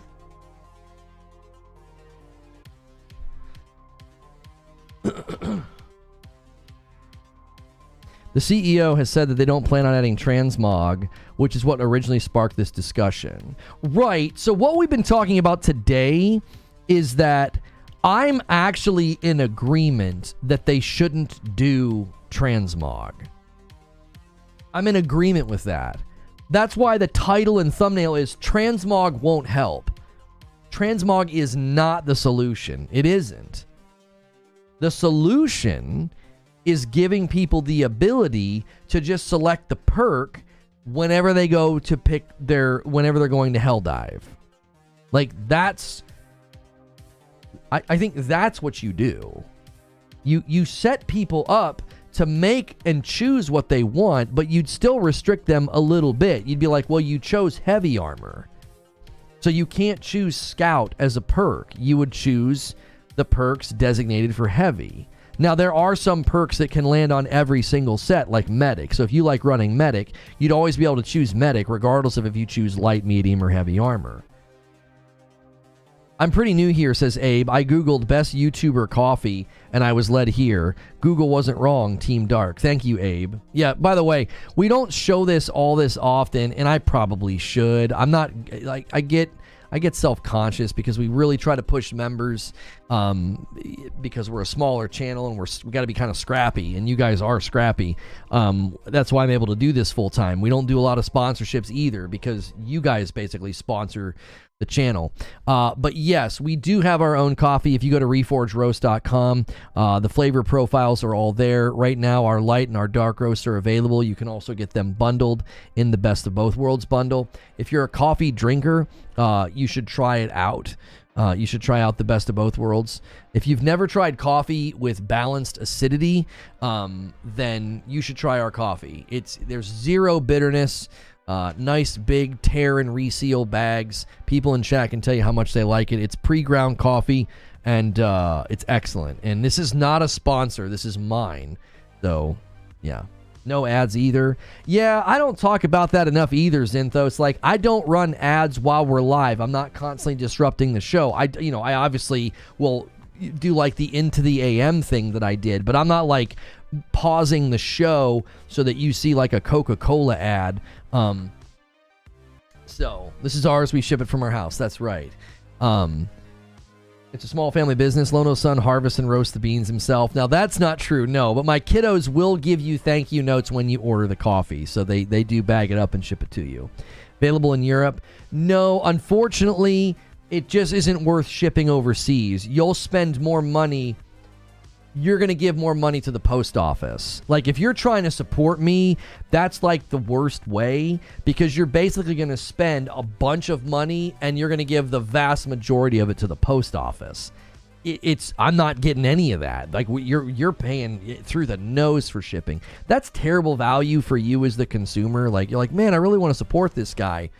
You're better off gifting members or becoming a member. Because the coffee, the money you would spend on one coffee order to Europe, you could be a member for like 10 months for how much it typically ends up costing. We do ship to Canada. It gets a little pricey, but it's not too bad to Canada. I think the coffee would look more noticeable right above your member count. Yeah, I like the balance. I don't have anything to set it on over here. Yeah, I don't like that. I like the balance. There's something in each corner. Something in each bottom corner. So if I wanted to support the post office, that's right. If you want to give money to the post office, regarding your coffee, do you recommend using a specific type of coffee maker? I like using an Italian mocha pot and a French press. I don't know what either of those things are. I just do drip. I just have your standard coffee maker that just does drip, and then I use Italian sweet cream. That's what we recommend. If you like creamer, we recommend the coffee. It pairs very well with Italian sweet cream.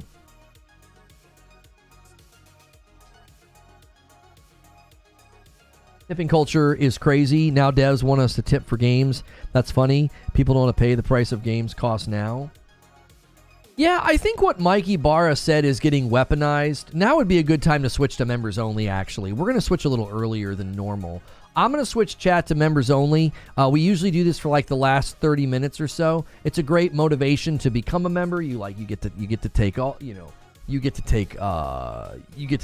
in the chat. Oh, there's a new major order. Jinx got that in right before the buzzer. So right now, chat's going to be members only for about 30 minutes. This is your opportunity to ask me more generic gaming questions that are off topic.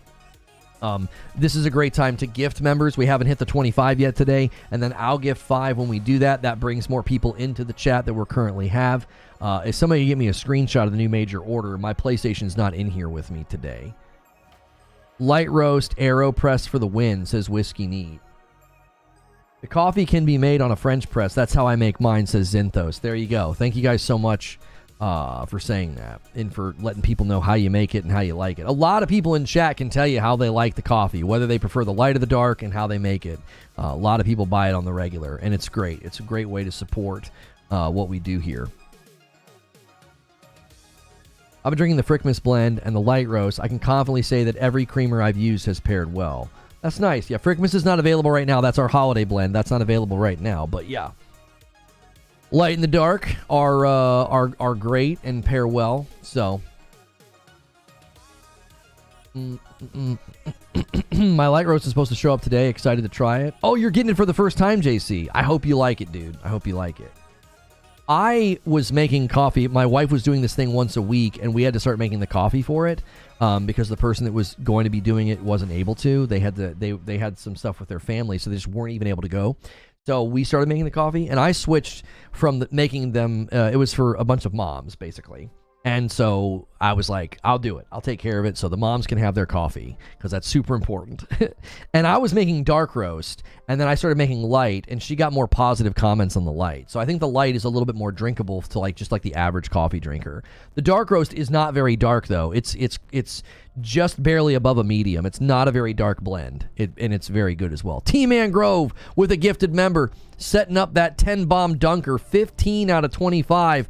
We'll see if anybody takes the bait. Stonespire was doing that yesterday, man. He set up so many great dunkers. It was amazing. Those single gifteds add up quickly. Thank you so much, T-Man Grove, and it went to Flow Man. Are you going to do Frickmas in July this year? I don't know. Maybe. We haven't, we might. It's in consideration. We'll see. I'm not going to give you confirmation on that, because then everybody waits and they don't buy. They're like, I'm going to wait. I'm going to wait 3 months and not order. I microwave a water bottle and put some coffee grounds and shake the bottle up. Works every time. What? That sounds like instant coffee. You do that with just regular coffee grounds? So that's just going to have coffee grounds in the water, though. If the coffee grounds are dissolving, that's instant coffee. This may ruffle from some hot coffee stands, but I also drank Reforge Roast Ice and Blended, and it slaps. Oh, no, there were people in chat saying the one day they really like doing ice and cold brew. They do.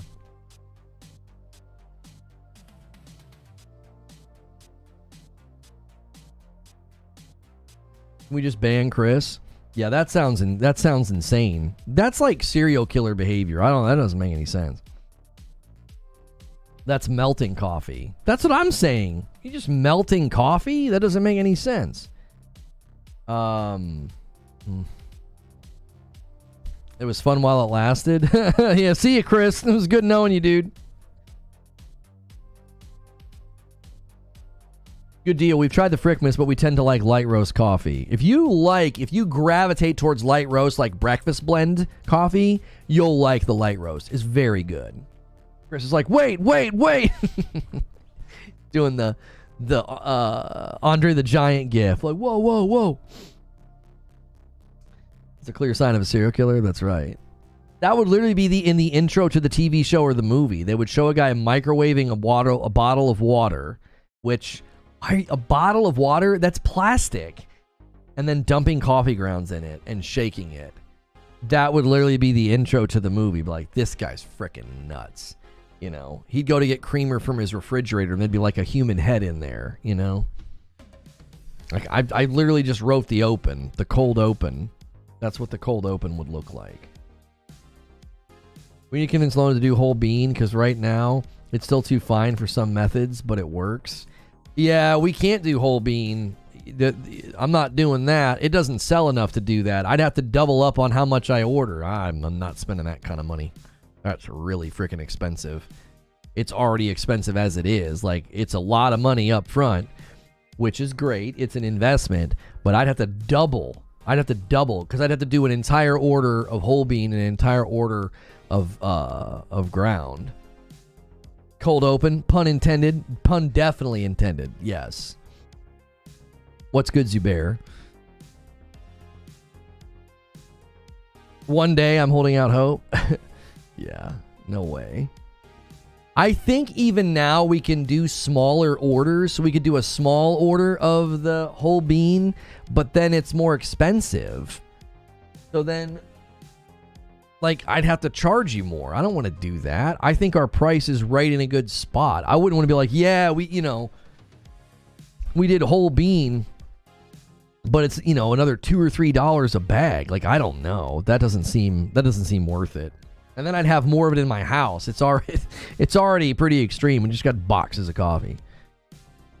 Does Ibarra know you can just upgrade to deluxe editions as a tip?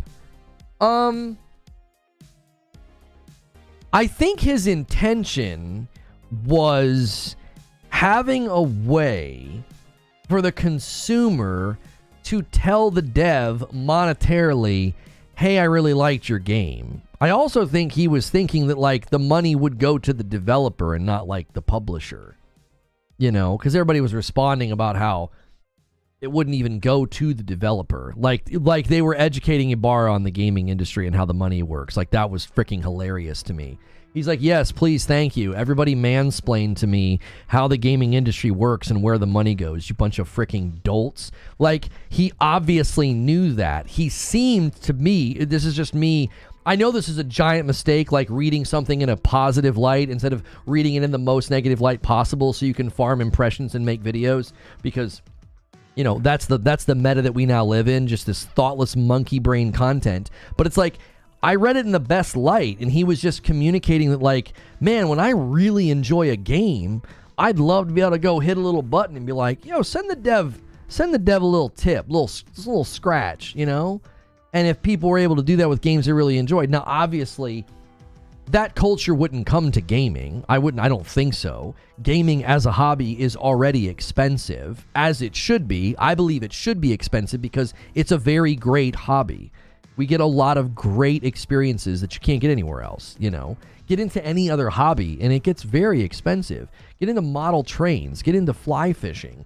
You know, get into any other hobby, and it's expensive to buy the things that are quality, to buy the good stuff. So in gaming, you know, you want a new controller, better controller. If you want to do VR, you know, if you want to upgrade your hardware in your PC, all of those things, you want to upgrade your monitor. The hobby is expensive, and it should be. I mean, that's what hobbies are. They're expensive, and they're usually expensive in conjunction with the value of the items that you're getting. So, like, I don't think you're ever going to foster tipping culture in gaming, right? I don't think you're going to do that. I think he was just, I don't think he was saying, oh, this should be a thing. You should be giving the developers more money. He was just like, man, when I really enjoy a game, I wish I could do that. Now, obviously, with his footprint and his platform, he can do that. He could play a smaller title and be like, this game was amazing, and he can put it on, you know, hundreds of thousands of people's radar with a single tweet. So he can certainly do that, but most consumers can't. I mean, the average consumer isn't going to be able to do that. They're going to go send a tweet and like 20 people are going to see it, you know. So I understood the spirit of what he was saying. I think he was just being nice. You know what I mean? Tip culture definitely doesn't belong in consumer products. Well, when I say tip culture, I don't mean like we spend a small amount of money to get the game and then we tip if we really like it. Here's where I think everybody can be happy and meet in the middle instead of frothing at the mouth on Twitter and driving people from the platform. Like what's that guy Chris Dring from GameIndustry.biz? He's basically like, I'm quitting Twitter because he had the audacity to talk about how Xbox, you know, wasn't doing well, and he got freaking harassed into oblivion. He's like, I'm getting the frick out of here. And yeah, good job, people. What a great way to treat another person for saying something that you don't like.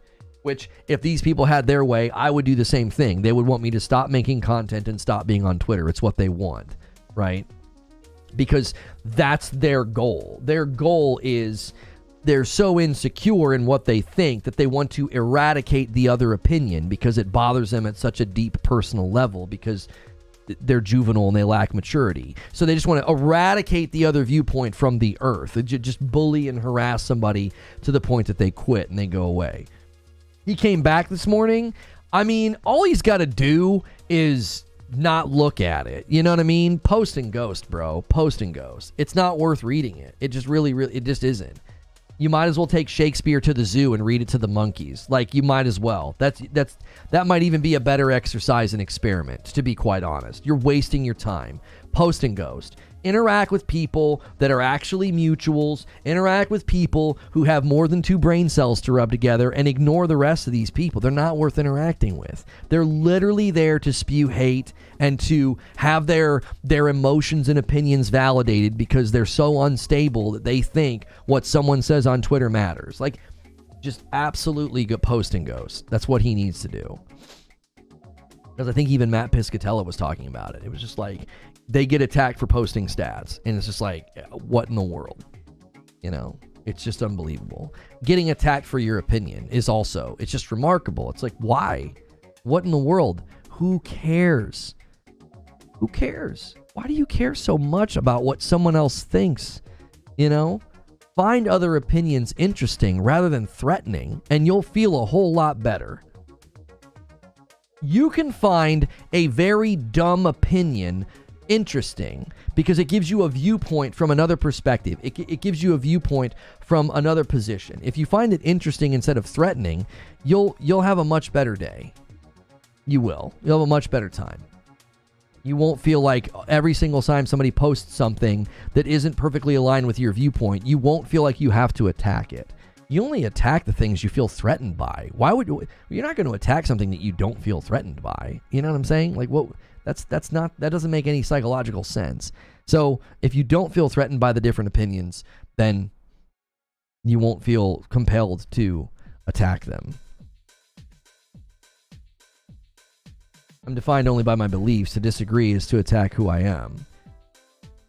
People have got to see that differently, especially about video games. It's not that serious. It really isn't. My favorite day of the week is on Sunday when I basically don't check my phone and I don't look at anything for pretty much the entire day. From about lunch till about,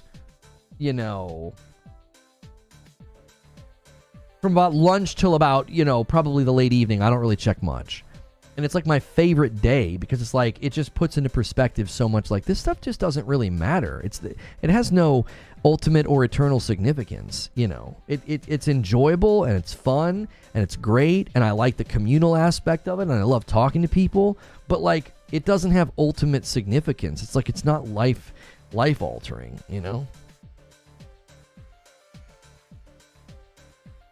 This tweet from 2012 still holds true. He says, what the blank is cyberbullying? Just walk away from the screen. Close your eyes. I mean, that's about as ignorant as the vocabulary that the person uses. I don't think that that's relevant. I don't think it holds true. No. When you're that's said from a position of sideline. That's said from the position of the sideline. If you're a public figure, you don't have the option to just like walk away. You have to, you're going to get comments, you're going to get replies, you're going to get feedback, you're going to get live chat. Like, that's said by an ignorant person. That's not said by someone who actually has to engage. Now, people get to a certain size where, yeah, sure, they can just post and ghost like Rogan. And I was just advocating for post and ghosting. But that doesn't mean that, like, if you get absolutely targeted and berated and made fun of and called names, to be like, oh, just close your eyes, just shut the screen down. Like, come on, that's stupid. That doesn't work. When you get attacked to the degree and to the level that some of us get attacked, it has an effect on you. You're not a robot. It's disturbing that many people will call you something terrible or accuse you of things that aren't true or misrepresent you to the public. Like, that's upsetting and disturbing. It's like, what? That's not me. And then you feel powerless to stop it because you're like, how am I going to convince millions of people that saw a clip ripped from context or a clip where I was saying one thing and they don't understand what I'm actually talking about? Like the infamous clip of me talking about the public doesn't matter. Nobody understood that clip, but millions of people have seen it and think I'm some like really angry, really mean, nobody matters unless they're giving me money. Like, people think that now. Why? Because someone who hates me clipped it and put it in the worst light possible. They actively spent money to get into my members only content to do that. So it's like, you can't just close your eyes and be like, oh, it doesn't matter that now millions of people think something about me that isn't true. Or hundreds of thousands of people attacked me today on the internet. Oh, just close your eyes, just shut the app. Like, that's stupid advice. I think that's stupid advice. It's on brand for him. I can see why you don't see it the same way. Well, yeah, I mean, if you're into rage baiting and you're into clip, like basically clip farming yourself, and you're into if you're a character, I think the people that do that, I think the people that are more into like a character and a persona, that's a privileged position because they basically feed off of it. And somebody that doesn't want to do that, like Chris Dring from Business Insider, the guy, he probably has a degree. He probably has a master's or something. He's probably a well-educated person. He's not going to Twitter to rage farm a bunch of like drooling bots who are like, you said something about my brand that I don't like. It's like, that's not what he's interested in at all. Like, he's interested in commenting on the business side of gaming. It also doesn't matter what people think of you as long as you know you have integrity. But it does matter to a degree. If the entire world thinks that you're a liar and you're not to be trusted, and that's not true about you, you can't be like, well, it doesn't matter. I have my own integrity intact, right? Like, that's part of the problem of the era that we live in now. We live in an age of misinformation where someone can completely slant the way that you're viewed with a clip or a video. And then that weaponizes their entire following to hurl hate at you and to come to your content and to berate you. It's like that. Of course that matters. It creates falsehood. It creates false ideas and false notions. I very much abhor it. I'm very much against it.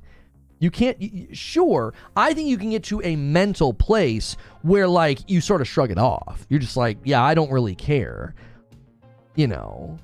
Because I don't let it affect me the way that it used to, but it still has an effect, right? Like, I'm not concerned with what dishonest people say about me. I'm not interested in what people with zero integrity or character say. I don't care about that. I would just assume get financial advice from somebody who blew all their money on, you know, on a pyramid scheme. Like, you know what I'm saying? I'm never going to care what lowlifes think about me, but it still has an effect. Like, you're still a human being, if that makes sense. It's not that simplistic. It's not that, like, I'm just going to go in my brain, compartmentalize, flip this switch, and now I don't care what people are doing and saying about me. True SSJ Havoc with 18 months in the VIP. Disappointed in this person. Saw one of the videos bad-mouthing you. Don't understand what his problem is. Don't worry. Again, I don't care because they appeal to people that I would never appeal to. Does that make sense? It's like that. I don't care about that. It's like good.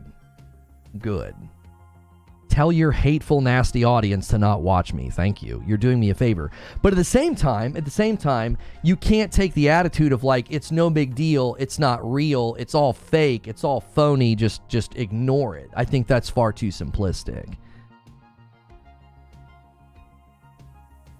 I meant that, like, you can prove to your supporters that you have more integrity than what the general population is saying. Well, certainly that's what I trust in. I trust in being honest and focusing on value and focusing on excellence, okay? Like, that's what I trust in. Liars have to trust in lies, which is like standing on nothing. It's like standing on air. So it's like, you can sure, you can do this. You can continue to attack and clip and malign. You can go and harass Chris Dring because, you know, you didn't like what he said or whatever whatever people were doing. People can do this, but ultimately it has no lasting power. It never does. The mob is stronger than the truth, but the truth has more endurance. The truth always wins out in the end. It always does. It never fails. So you can throw as many lies and misrepresentations and salt videos and hate videos at me as much as you want. They're flimsy, they're weak, they're immature, they have no lasting power. It would be like trying to attack, you know, a brick wall with fireworks. It makes a bunch of noise and gets everybody's attention, but it ultimately achieves nothing. So to me, you know, the attitude is not, well, it's not real. It's, well, you don't give it attention, you don't give it power. I don't give it any power unless it's like involuntary, like subconsciously. It's upsetting when people attack you. It's upsetting when people insult you, malign you, misrepresent you. They lie. They're liars. They're dishonest people. But you can still, I think, mentally get to a place where you're like, I'm not going to give this power. I'm not going to let this pull me down, you know. But again, that's an exercise that you can't just do one time and say, yeah, I no longer care. It's almost like a daily, it's like a muscle. For me, it's taken time and years and concerted effort to every day say, I don't care. It's not important to me. That I don't align with their value system. I think that they are fools. So I do not consider myself judged by them, right? I don't consider what they say. I don't ever look at what they're saying. I know they are because people come and tell me. But I don't ever go and watch it. I don't ever look at it. It's not important to me. It doesn't exist. It's out of the frame. But it certainly is something that you have to work on if you're going to be in the public sphere. If you're going to be in the public arena and make videos or be on Twitter, you essentially have to commit to that to a degree. You are going. It doesn't matter what you do. My wife follows like moms, like mom content creators. And even they get attacked, just like sharing sweet videos of their family. And, you know, they get sponsorship deals and stuff, obviously, because they get this huge following. And I think that even in that realm, they get attacked and they get haters. And it's like really? Like, what? Like, why? It just happens. It just happens in pretty much every arena. You get very good at the counter reaction that dampens the response. But I think the first reaction is reflexive. Yeah, it's almost impossible to not at a reflexive, instinctive level be like, that's not enjoyable to know that somebody said something horrible about me or is hurling hate at me, because then I get comments on my channel, right? And, I'm being targeted and being misrepresented. So now I have all these people running to my comments to call me names and whatever. And, the initial reaction's always like, ugh, I don't like that. That's not pleasant. But then you have to get in front of it and say, it doesn't matter. It doesn't matter. The prudent man ignores the insult. Like, I'm not concerned with the insults of children. It just doesn't, I'm not on that wavelength. If you get off of the wavelength, right, some of the new age advice is, I don't believe it's necessarily rooted in truth, but I believe it is a true observation that if you get off of that vibration that these people are on, it's like it can't affect you. It's like you become deaf to that vibration of reality. You're like, I don't know why you're doing this and living your life like this, but I'm not on that vibration. I'm over here. And if this is bringing you joy and happiness, great. I don't think that it typically does from virtually everything I've ever studied about the human psyche. It's usually a sign of internal darkness and turmoil and like some past wound, and they're self-medicating by lashing out at others instead of doing actual serious heart work. But, if that's bringing them joy, great. I go for it. The mom crowd's vicious. They're very picky about brands and parenting techniques. Yeah, it gets really opinionated. It shocked me. It shocked me when my wife shared that with me. She's like, oh yeah, this one lady, she's like, there was a woman that was going after her so bad, she had to get the police involved. It's like, oh my gosh. And she just uploads videos of her family to Instagram? I was like, really? Like, what? It was like that Kevin Hart thing where he's like, oh yeah, she made you print out the fax machine? I was like trying to wrap my head around it. I was like, what on earth? You know what I mean? What I'm hearing is you want me to stop leaving comments on your Halo videos. Well, I tell you what we need to do. We're going to go to Writer's Room in about 10 or 15 minutes, and we need 10 more to hit the member goal.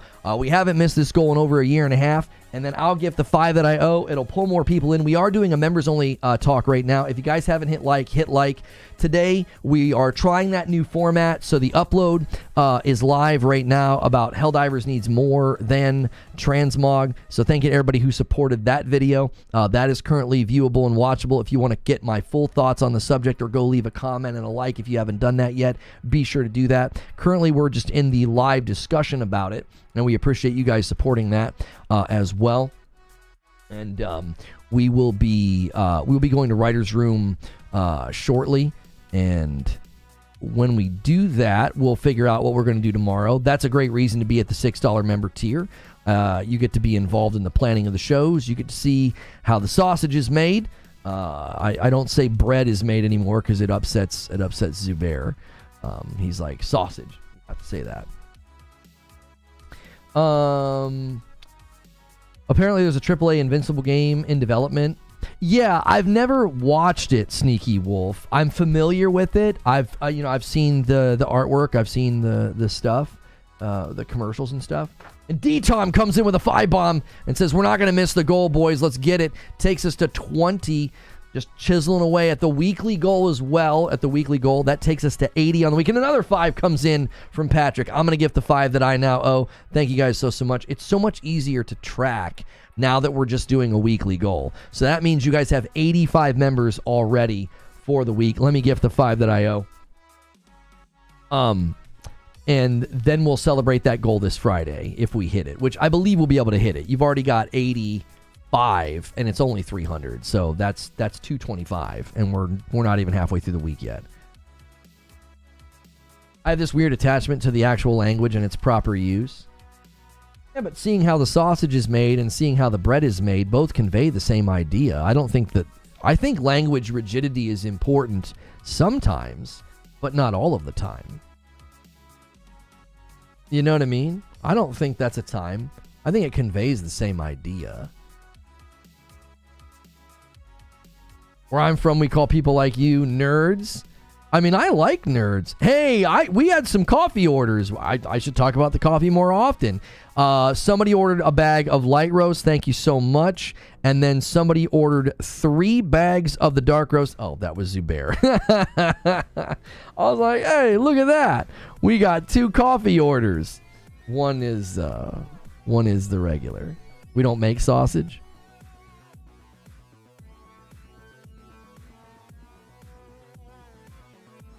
I actually don't want to say, see how the sausage is made. I think I would prefer to say, see behind the scenes how the show is made. Right? Vol5, welcome back as a member. Appreciate you renewing.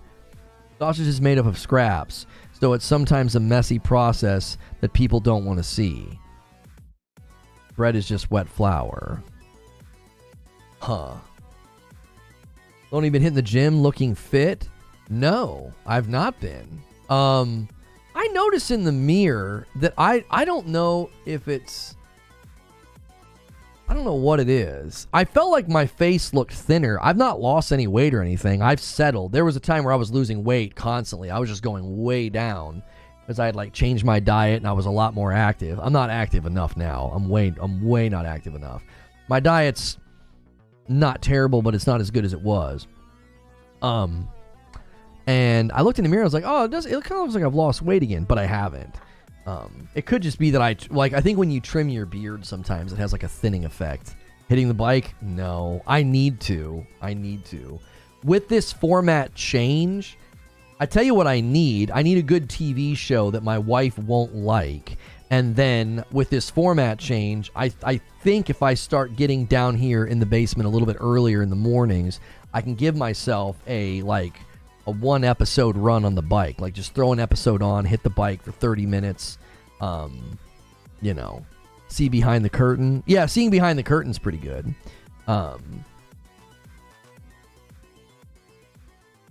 But yeah, that is something I would like to do because I know it would make me feel better. I know it's better for my, my blood pressure. My blood pressure's been back up again. It's not been too high. It's not like scary high. It's just been elevated. And it's just always really activating when I open Twitter or I open up YouTube and it's like, people are being nasty because somebody thinks that that's a good use of their platform is to, hurl hate and target. And it's like, okay. I still don't know why YouTube is allowing that kind of content. I think it's bad for the platform, but YouTube doesn't seem to care. Like, I'm not going to police the website, but I'm surprised that YouTube isn't policing the website. You know what I mean? I don't do that. I'm not a hall monitor. I'm not interested in complaining and being like, this person's being mean, but it's like, I think it's bad for the platform. I think it looks stupid. Just like I think Twitch looks stupid. I think their platform looks terrible because of the nonsense that they are constantly having to police. I can see Lono on the bike pumping 2.5 pounds while watching Fallout. Well, my wife and I are enjoying Fallout together. We're 3 episodes in. We are also enjoying Gunfire Reborn. And last night, I wish we would have been streaming. We probably wouldn't have pulled it off if we were streaming because it would have been more stressful. It would have been hard to stay cool under fire. So I told my wife, I was like, let's just do 1 run. She's like, you do this with the game. She's like, you're just going to burn us out on it. I said, okay. I said, last night, we kept saying 1 more run. I said, tonight, let's just do 1 run. We'll just get as far as we can get, and then we'll watch Fallout, okay? And then we'll watch Fallout. So we do 1 run, and we blast our way through the first area, and then we get to the desert area. And the desert area is brutal. It's tough, because we're not strong enough yet, right? We can tell that we're weaker. And if you've never played Gunfire Reborn, whenever you're moving through an area, there are these things called vaults. You shoot the wall, and a symbol appears. You're like, oh, and you can go in the vault. And the vaults are very, very difficult, but you tend to get good drops. So we do a vault in this area, and we barely survive. There's a mini-boss in there. He's got, multiple shields, but the room is set up really well. We're able to navigate the room to stay alive. And I've got a great perk where everything I'm killing that has, a status effect on it makes my shield recharge. And I've got this, poison corrosive blade, and I'm just ding, ding, ding, ding, ding, throwing it. So we barely survive the vault. And then we get all the way to the boss, and I'm looking at the time, I'm like, we're not going to have time for the show. Oh my gosh, we ended up staying up too late because I was like, no, we're making popcorn. We're going to watch this episode, right? Which we've been trying not to do that, but it's like popcorn and a TV show. It's just a great time. So we get to the boss of this, because it's a rogue, right? So you have 4 or 5 levels, and then you get to the boss. And so we get to this boss in this desert, and he's this big lizard-like guy, and he goes under the sand and stuff. And she goes down, and I go down, and she goes down, and I go down, and we keep doing these barely by the skin of our teeth. She comes over and she gets me up. I go over to her, I get her up, and multiple times when we were doing this, I'm thinking, you're going to die, and then we're over. We're done. We probably had that happen 3 or 4 times, like barely survived. We get him down. I mean, his health's just going down. It's finally going down. I finally figure out that his crit spot is his tail that he like puts up in the air. So I am just wailing on that crit spot, and I'm getting the sound, you know, like the ding, ding, ding, and he dies. And I was like, we did it. Oh my gosh. I was like, I can't believe we did that. I was like, we should have been recording that. I was like, we're awesome, babe. I was like, we're legends. And so we get to the next area, and we obviously died very quickly. We died very quickly because every time you get farther, you get all this currency, and then you spend the currency on your skill tree, so all of your damage goes up. So we're just like blistering our way through the first level. What was the name of the game? It's called Gunfire Reborn. I can drag the PlayStation in here. I could show it to you guys. I could do a run and just show it to you. We're having so much fun with it. My son was playing RoboQuest, which RoboQuest is an amazing rogue shooter. It's on Xbox right now. It's on Game Pass. It's on Steam. You should definitely check it out. And I was watching my son play, and I was like, oh, I would love to play RoboQuest with my wife because we love Borderlands. Gunfire Reborn is very similar. It's very Borderlands feeling, and it's a rogue. So you get like the bombast and the fun and the abilities, and you get it in like this contained playthrough. You're like, let's do one run like we did last night. And we played for an hour and 15 minutes before we finally died. And it was a great run. And the meta progression's really satisfying. I also wanted to check out the Witchfire update that they sent me a code to today. So let's get to writers. Let me schedule writers. And if we can get the show booked fast enough, I can show it to you guys. Gunfire Reborn is, especially if you're looking for something co-op, it's super, super fun. Now, obviously, it's not, I don't know if it's split screen co-op. I don't think that it is. We play online together with the two PlayStation 5s. So I would love it if RoboQuest came to PlayStation. RoboQuest is actually a little bit harder than Gunfire.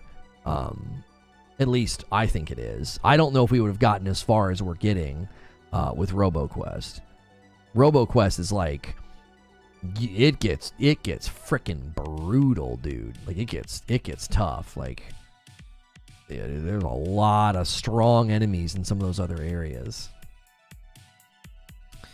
Let me set up redirect. There we go. Yo, what's good, Kellen? Tomorrow's show, Fallout 76, book it. So about Gunfire, I actually think tomorrow's going to end up being about the PlayStation 5 Pro. I'm glad we held off. We were going to do that show today, but we got more info again today from The Verge. All right, there's the Writers Room link. If you are not a $6 member, you can't come to this stream, and I want you to come to this stream. It's a fun time. It's behind the scenes. You get to see, how we plan and make these shows. It is literally like access into the studio room, right? You get to see how we plan everything. So consider upgrading. Upgrading counts toward these member goals. Currently, you guys are sitting at 85, and that means we only need 215 more members on the week for the goal. So thank you so much for getting us closer to that goal today. And I'm going to start the members, the Writers Room stream. Thanks so much for being a member or higher. Those of you that are at the $6 tier or higher. Those of you that are paying for VIP Plus and Gold, I need you to downgrade to regular VIP. Not all of you are getting that message. I am going to have to do a video specifically for those tiers. I keep forgetting to do that. But we want everybody at the $10 VIP. Going above and beyond that, we're going to delete those tiers. Because we feel like when someone clicks the join button, it's a lot easier to understand just 3 tiers. Just, gifted, member, VIP. That's it. So please downgrade if you don't mind. I'm going to end the previous stream. We were talking Helldivers, and we did the premiere format again. And I feel like it worked better, but I also think that YouTube is once again being kind of stupid, and it really hurt us.